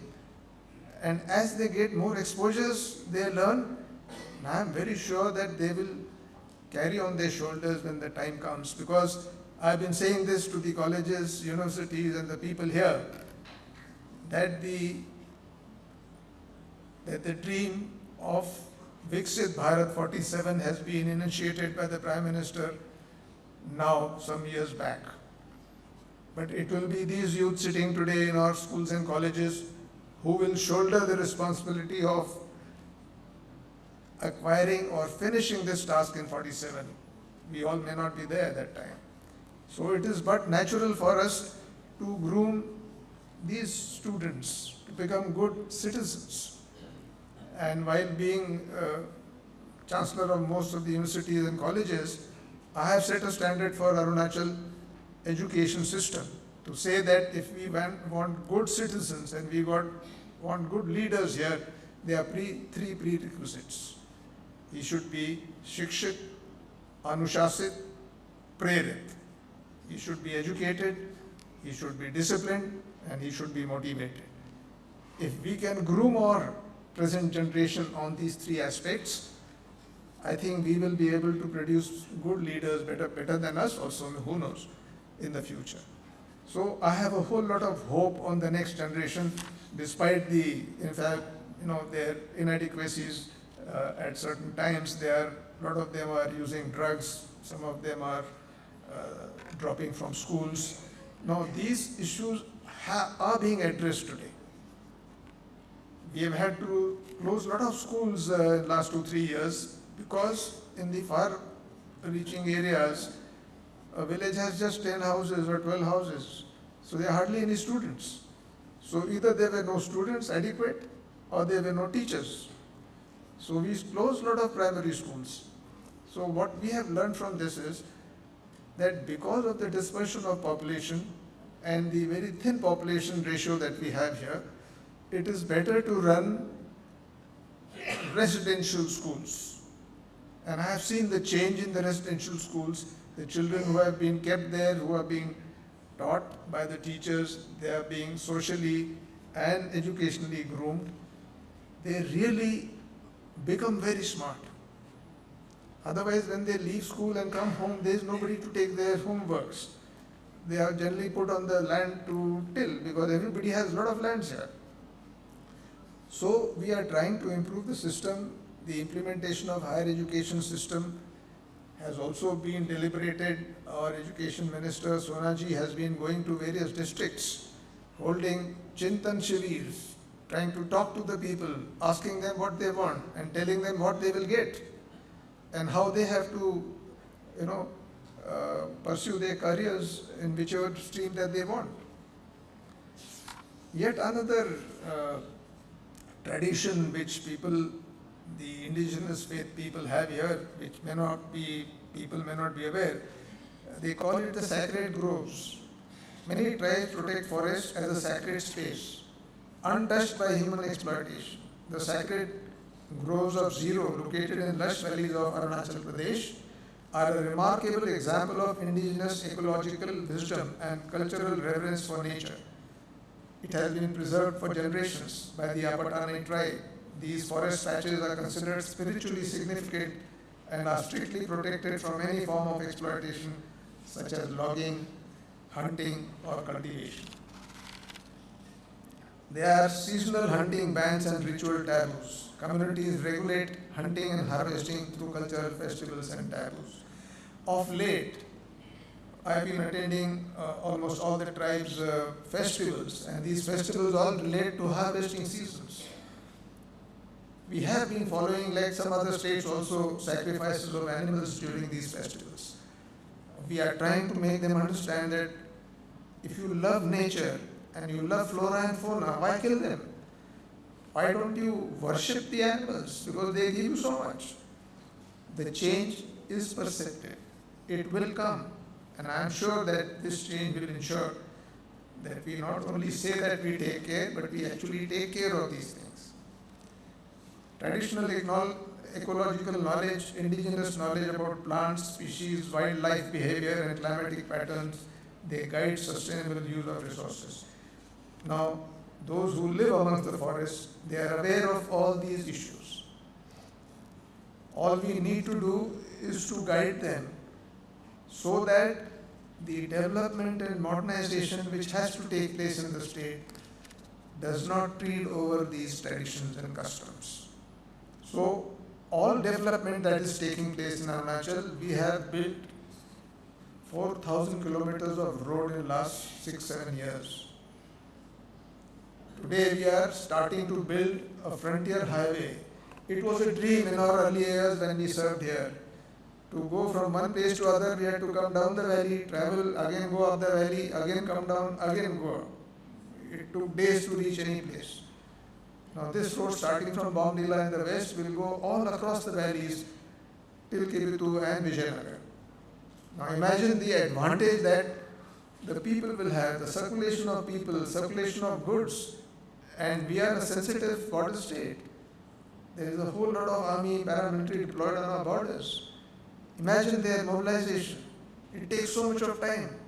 With what is happening with our neighbor in the northeast, I think we need to be more agile. We need to be able to concentrate our forces in places. So all this will help. I am coming to that point that how development and how protection of forest environment and all can take place when there is so much of need of making roads, building infrastructures, ALGs, helipads. So there is a method in the madness also. I'll come to it in a way. There is another tradition here of Apatani wetland system. It's a UNESCO recognized practice of wet rice cultivation which integrates with fish farming, showcasing sustainable agroecology.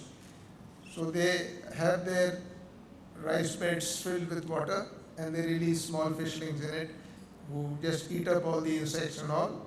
So the type of rice you have is something which everybody would want to carry from here. Arunachal Pradesh stands at the cusp of transformative development. I've been saying so. With expanding road networks, clean energy projects and growing tourism sector which promises new opportunities for progress and prosperity. I think all the departments in the state are today in an overdrive. We have the largest opportunity of tourism in this state, starting from adventure, religious, from eco, from border tourism, from music tourism, from festivals. There is a huge potential, but we are treating carefully.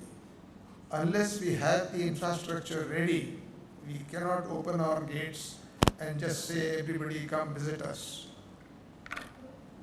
Today we are starting to make homestays in border areas. Now they are okay for a small group of people who come and stay. Imagine if lakhs of people were to come to Arunachal, suddenly next year we will be overwhelmed. And that also relates to the protection and sustenance of these development goals.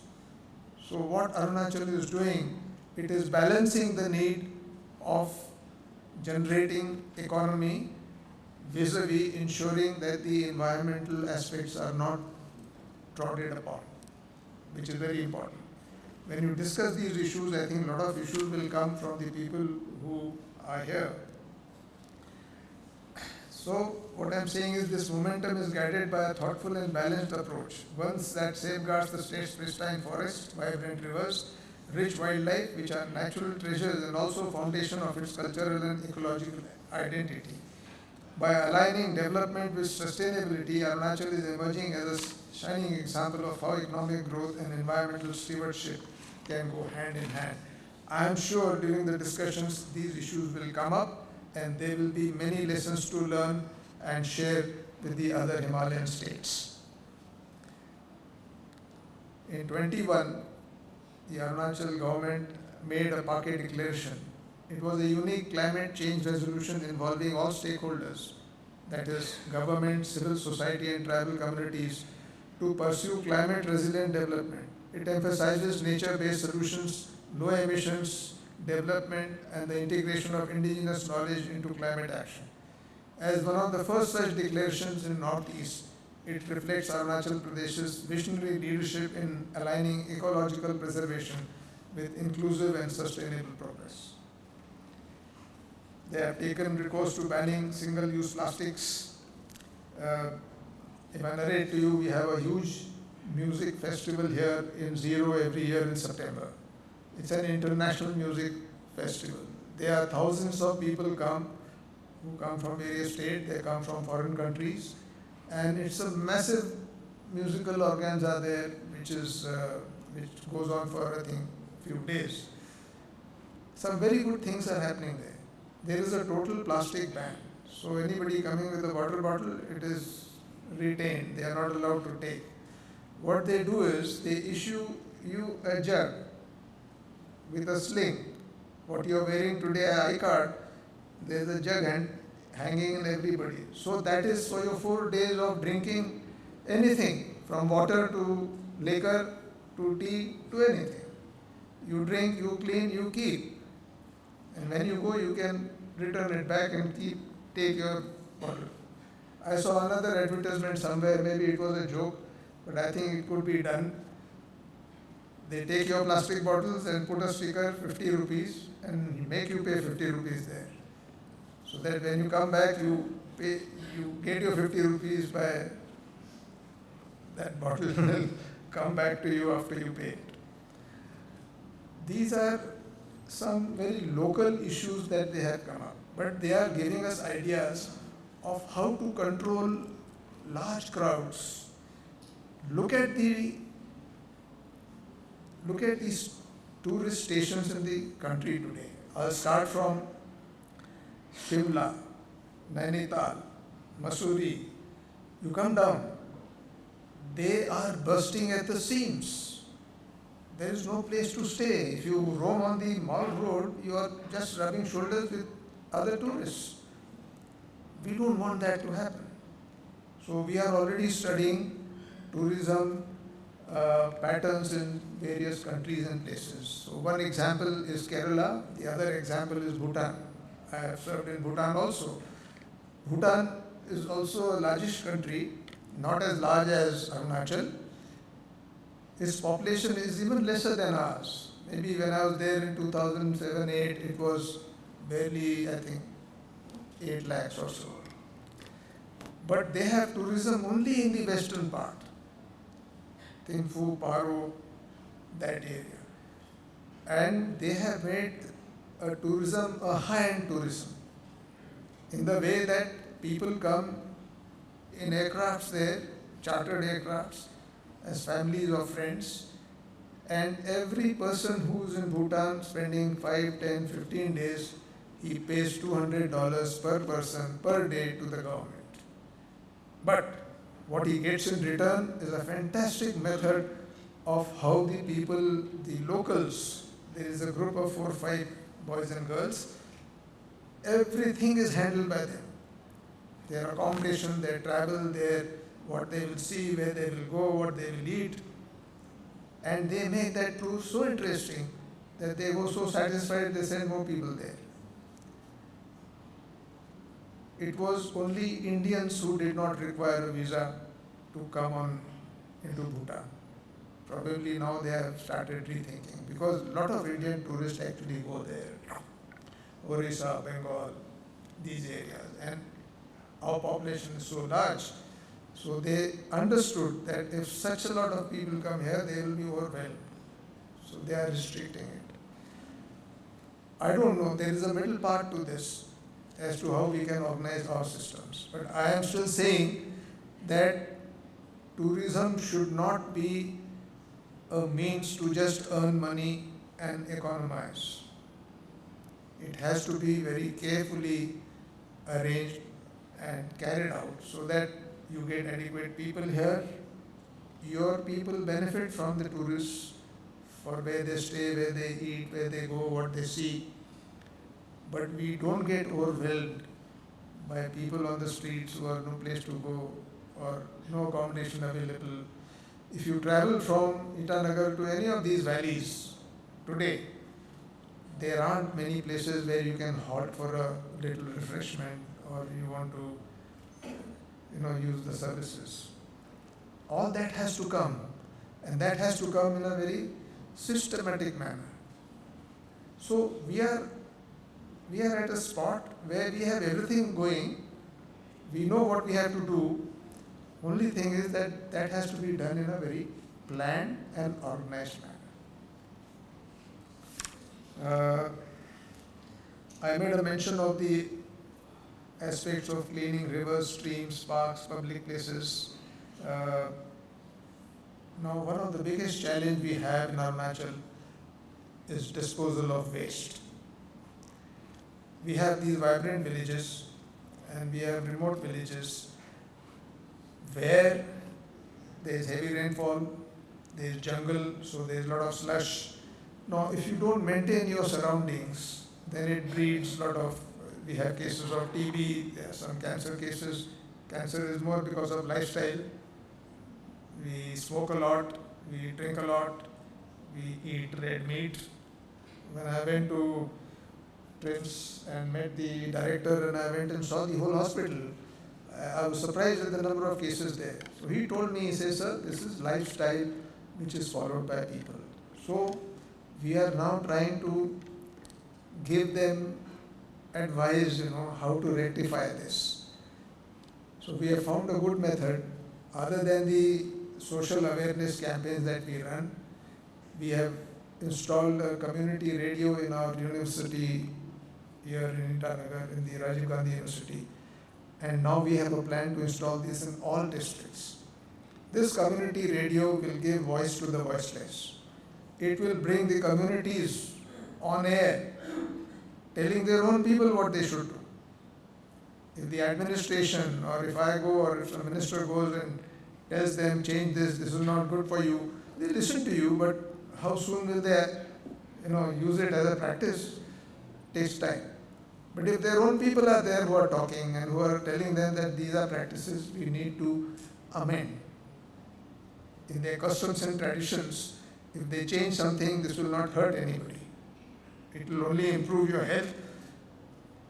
Why should people from the villages get addicted to drugs? In the villages, you have a Gaon Buddha, you have a Panchayat, you have a community leader. Tell me, in a village of 10, 15, 20, 30 houses, if one child is taking drugs, you mean to say nobody knows about it? They do. So that is where our initiatives are to, to tell them how to manage it. Because if you don't check that one child, there will be 10 more who will be joining him. We have found ways and means to look at this, but we are trying to bring down the things. So I'll tell you what measures we are adopting. Okay. Challenges. Now, as I said, challenges basically health.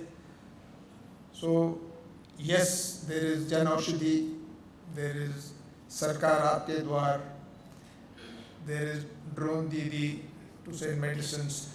These are on paper, they are looking good. We are touring districts, we are seeing it. So we want that this should happen. The other thing which I am pursuing with this government, and I'm very happy to say that we are on the same page, we need to use technology in a big way to find answers to our solutions.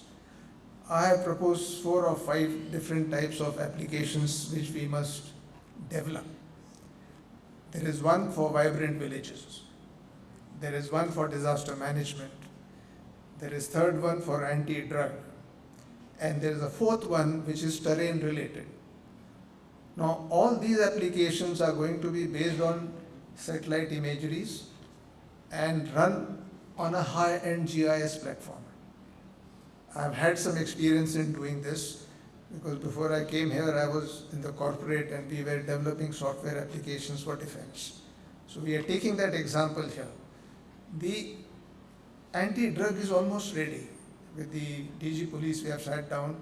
So what we have done, we have taken 10, 20, 15, 20 years of empirical and historical data and loaded it on this.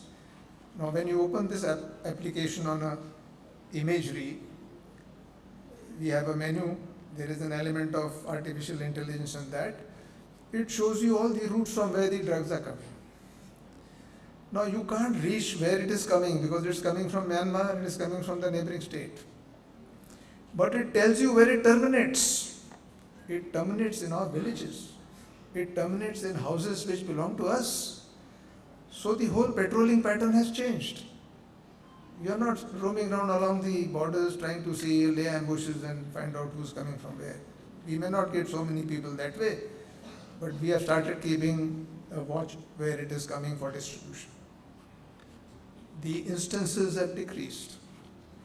It is not sufficiently decreased, but it is on the decrease.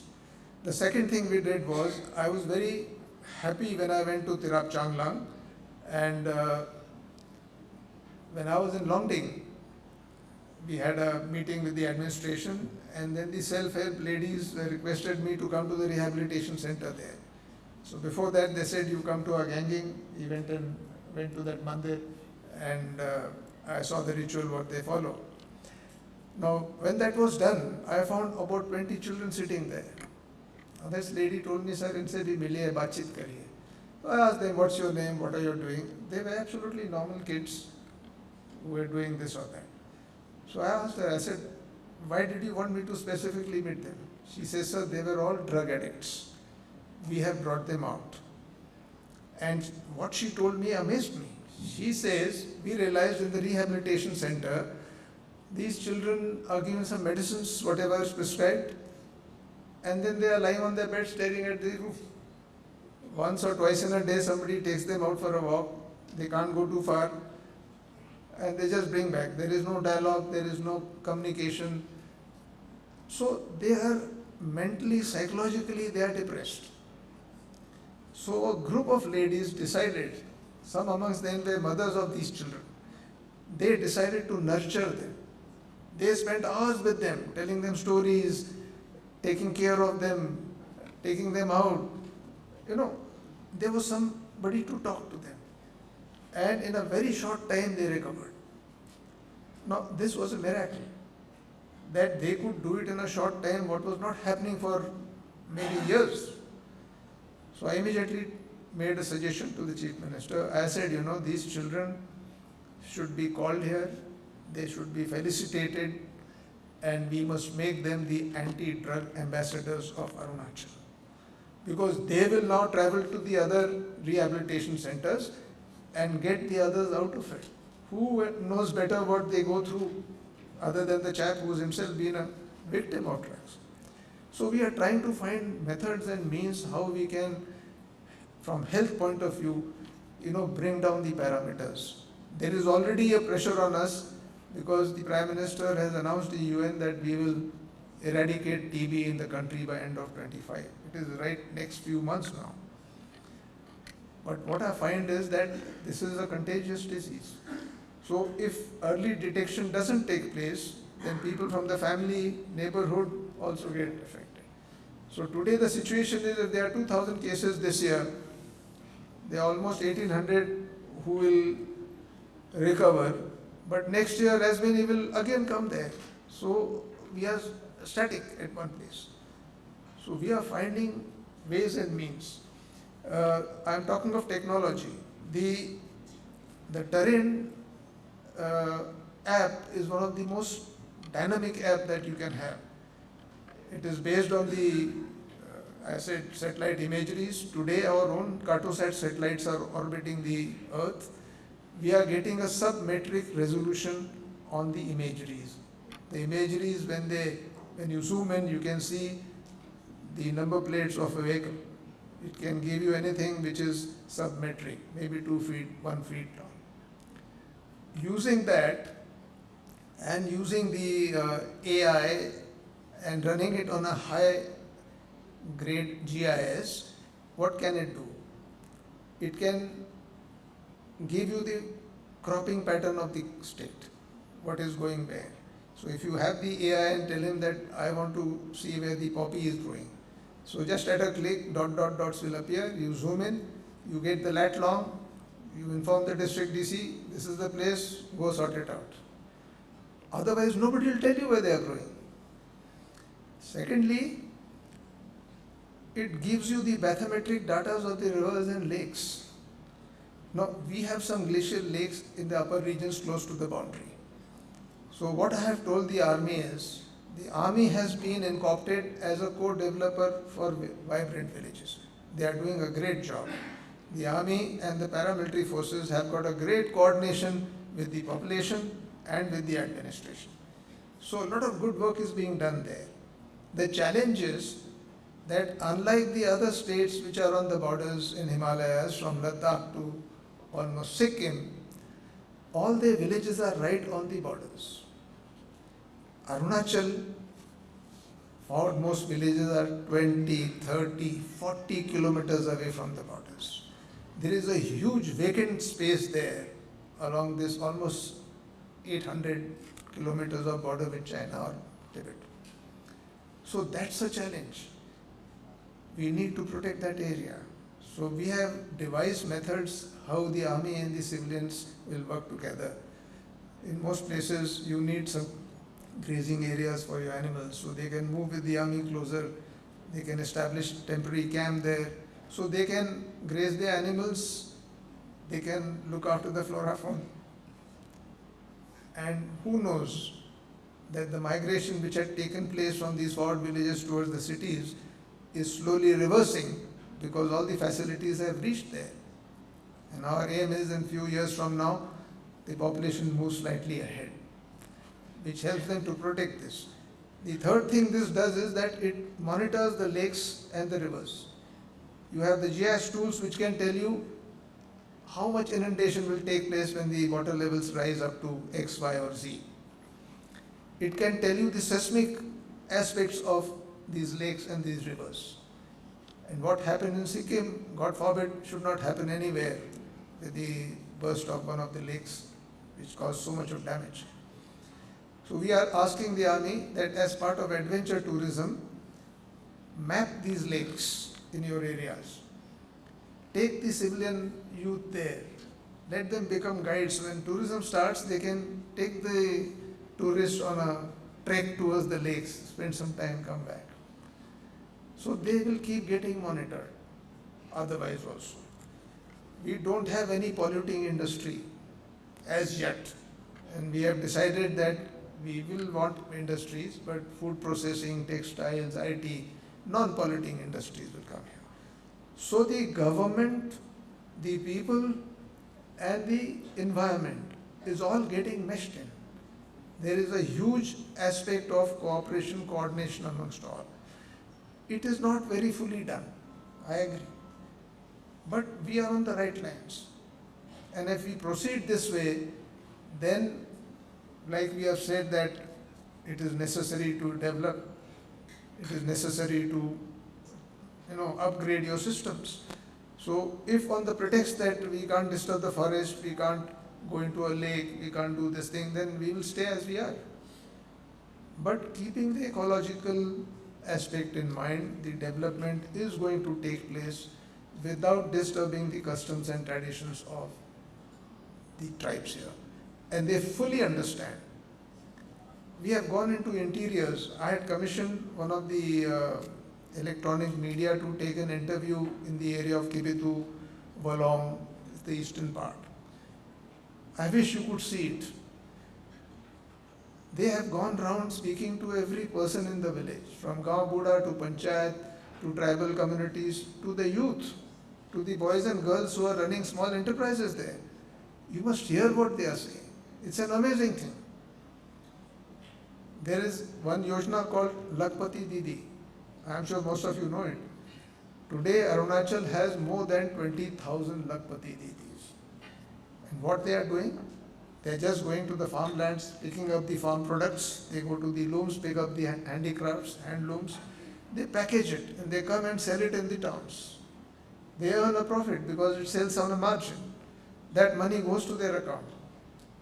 I was in Rohing visiting and I met 25 women. So they were all giggling when I asked them, "Kya kar rahe hain?" So one lady got up and said, "हम तो पढ़ा लिखा नहीं है, लेकिन ये दीदी बोला साथ में चलो." हमको बता दिया तो कोई मुश्किल नहीं था. फिर हम गया, सब लेके आया, उधर बेचा और उसका प्रॉफिट हमको मिल गया. It was so simple the way she talked. So I said, "Okay, कब से हो रहा है?" "अब अभी 8-10 महीना हो गया है."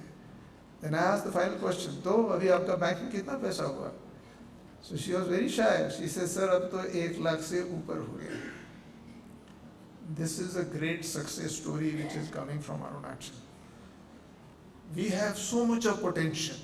We have 5 lakh metric tons of food growing here, which is overly surplus for us. We are finding markets to take it out. We are trying to make places to store them, warehouses. We produce 8,000 metric tons of kiwis. This is a rare fruit. We only know New Zealand producing this. So I sent a crate of kiwis to all ministers. I sent them to embassies. We are now getting requests. We have already signed a LLC with Dubai for exporting our kiwis there. So the farmers will get their due. Similarly, oranges, similarly, pineapple. We are planning to plant oil palm in our state over 45,000 hectares. We have already done 10,000.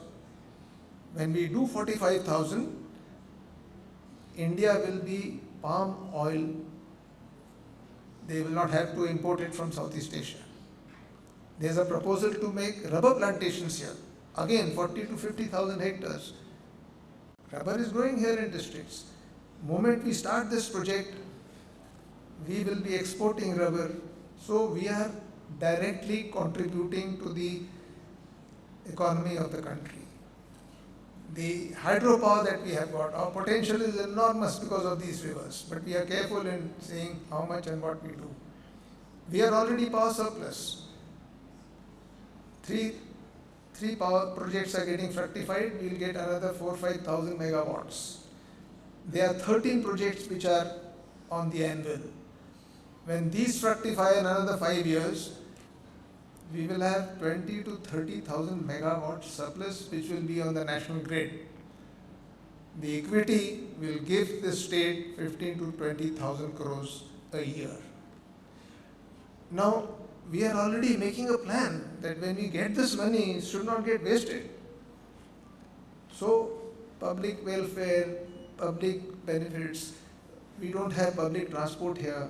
So people find it difficult to travel from remote areas. They hire a taxi, they end up paying all their money which they have saved. So a lot of things have to happen here. And I am saying this with great deal of certainty that we are on the right lines. We are a late starter. We only became a state in 87, but we are catching up. And we are pole vaulting, we are not leapfrogging. So when it comes to looking after Himalayas, looking after the environment, we are one of the 20 largest biodiversity parks in the world. The forest cover is so enormous. So we are very careful in ensuring that this doesn't dilute. So when there are projects of roads or institutions coming up, we do compensatory afforestation. We have to really find areas where we can do this. But that is going on. And we are making sure that we don't lose this. Today we live in a pollution-free environment, which is a big, big blessing. Most states in the Himalayan region live in this, but because of the pollution which has been created, there is garbage, there is waste, there is noise, there are so many things. We are going to ensure it doesn't happen here. So, ladies and gentlemen, at the end, I just want to commend Seva International for organizing HIMSamwaad 25 in Arunachal. Thank you very much. It's a visionary platform that fosters meaningful dialogue on the future of Himalayas. Through this initiative, Seva International has brought together diverse voices to reflect on sustainable development, environmental protection and cultural preservation in one of the world's most fragile and vital regions. Your commitment to selfless service and nation building shines through this effort, and I deeply appreciate the organization's dedication to empowering communities while safeguarding our rich Himalayan heritage for generations to come. I also extend my heartfelt appreciations to Rewatch for successfully organizing HIMSamwaad here, a truly commendable initiative that brings together voices, ideas, and aspirations for the Himalayas. By creating a platform for dialogue on sustainable development, cultural preservation, and ecological stewardship, Rewatch has once again demonstrated its unwavering commitment to the well-being of both the people and the nature. So what is the call to action? In conclusion, the way forward lies in continued collaboration among stakeholders, including government agencies, academic institutions, civil society, and most importantly, the local communities. We must invest in capacity building, adopt sustainable strategies, and stay rooted in local wisdom while embracing innovations. Let the Himalayan dialogue serve not just as a forum for discussion, but as a launchpad for action to build resilient systems, ensure clean water and good health, and secure a sustainable future for all Himalayan communities. I am sure the discussion that you are going to have here and after will bring out all these aspects. Let us come to problem solving. There are a lot of problems and they have all been said here today. There are challenges that we have. But I think the wisdom and the knowledge which this audience, with the experts who have participating in this whole Samvad, they possess, they should be able to find answers to these intricate problems that we have. And I am sure that Arunachal will have a lot to give you, because what is happening in the state, some of which I have been able to try and bring it out, they are in a position to say how we are developing, and maybe there will be good lessons to carry. Thank you very much for your patient listening. Jai Arunachal, Jai Hind.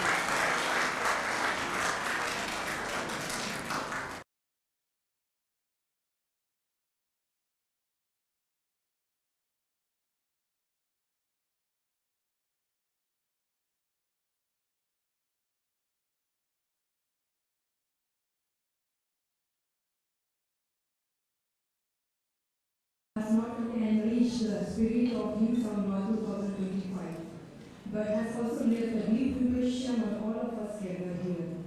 We are sincerely grateful for your guidance and the encouragement you have extended to this temple, Your Honor. We are truly inspired by your words and will carry them forward in the spirit of gathering. Thank you, Your Honor. Ladies and gentlemen, now we proceed to the official launch of the Seva International documentary series. Seva International, in collaboration with its esteemed corporate partner Oracle, has successfully produced a series of 5 documentaries that showcases grassroots initiatives across 5 Indian states: Tripura, Uttarakhand, Maharashtra, Gujarat, and Delhi. These documentaries highlight compelling stories of resilience, empowerment, and the transformative power of selfless service. Today we are privileged to present a teaser of the Uttarakhand documentary, offering a poignant glimpse into the impactful work carried out in the Himalayan region. This documentary series stands as a testament to the enduring spirit of service and the meaningful difference that collective action can bring. It's a privilege to have His Honor, the Governor of Arunachal Pradesh, with us today, and may we please request our Chief Guest, the Honorable Governor of Arunachal Pradesh, to kindly do us the honor of unveiling the teaser of Uttarakhand documentary.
Seva International to be played.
Everyone has hopes, dreams, and wishes for a better world. But at Seva, every day is about recognizing the power of these simple aspirations and working towards fulfilling them.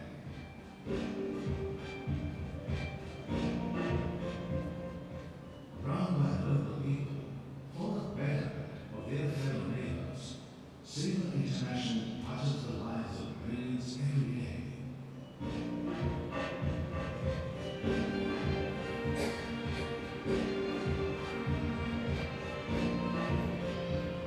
They also encourage people to work in a unified manner, using naturally available resources and keeping the traditions and practices of these local communities.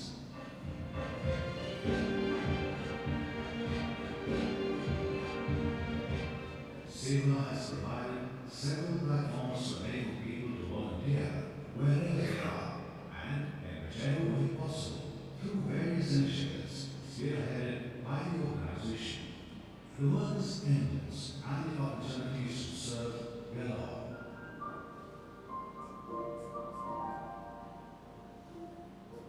Stretching over the ever-changing vast landscapes of both India and the world, Seva International has reached out to underprivileged and disaster-affected communities in varying capacities.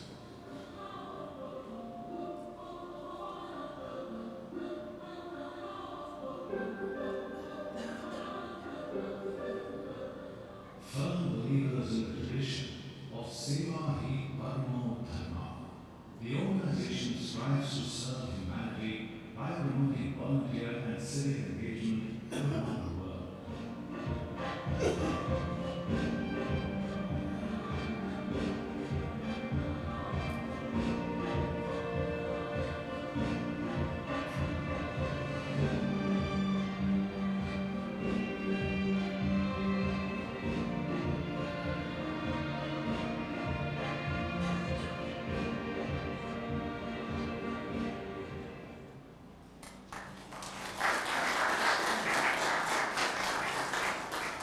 Ladies and gentlemen, we have come to the conclusion of this fourth HIMSamwaad 2025 celebration, and now it's time to express our gratitude to all those who made this event possible.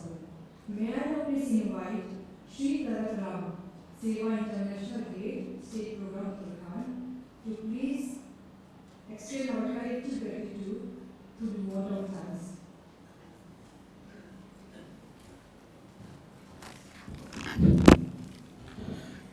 Respected Honorable Governor of Arunachal Pradesh, esteemed dignitaries over the dais and in the floor, speakers, academicians, grassroots social workers, partners who have been gathered here, namaskar to all. Actually, it is both a honor and also a responsibility that has been given to me to extend this vote of thanks on behalf of both Seva International and Rewatch at this conclusion of this meaningful inaugural session of HIMSamwaad. Sir, we are very deeply grateful to Honorable Governor for gracing this occasion and also the visionary discourse that you had presented. Sir, I would like to reiterate that your discourse will strengthen our collective wisdom and our collective strength to contribute more to the Himalayan communities deeply as well as with more dedication. Our special gratitude and thanks to Pujaniya Swami from Ramakrishna Mission, actually, who has given the much needed spiritual guidance for this particular conference. My sincere regards to Professor Anil Kaul, who has come all over the way from Hyderabad and who will be part of this conference in leading our health session. I would also like to express my regards to Dr. Amy Rumi, whose presence actually symbolized the living spiritual and ecological wisdom of Arunachal Pradesh indigenous community.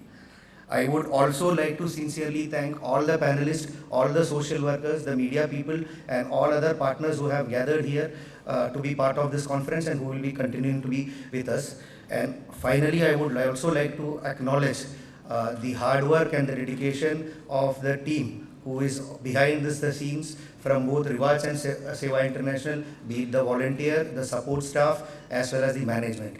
And before I conclude and call off the day, I would like to remind you one thing. This particular event, as you see and as is the name evident, is actually not a conference, it is going to be a samvad. And by default, samvad is something very much spiritually rooted in the Himalayan culture itself. So I would request all the people present over here to actually participate and contribute in this particular samvad through exchange of knowledge, through exchange of best practices, and also discussion in the informal spaces. But with the one objective that I would request to weave together the Himalayas, because all the dignitaries here have expressed different identities of Himalayas. So ultimately what our objective is to weave together Himalayas, Himalaya, the sacred geography, Himalaya, the diverse ecosystem, and Himalaya, the resilient community. With this thing, I would like to end this day, and Jai Hind. Namaskar.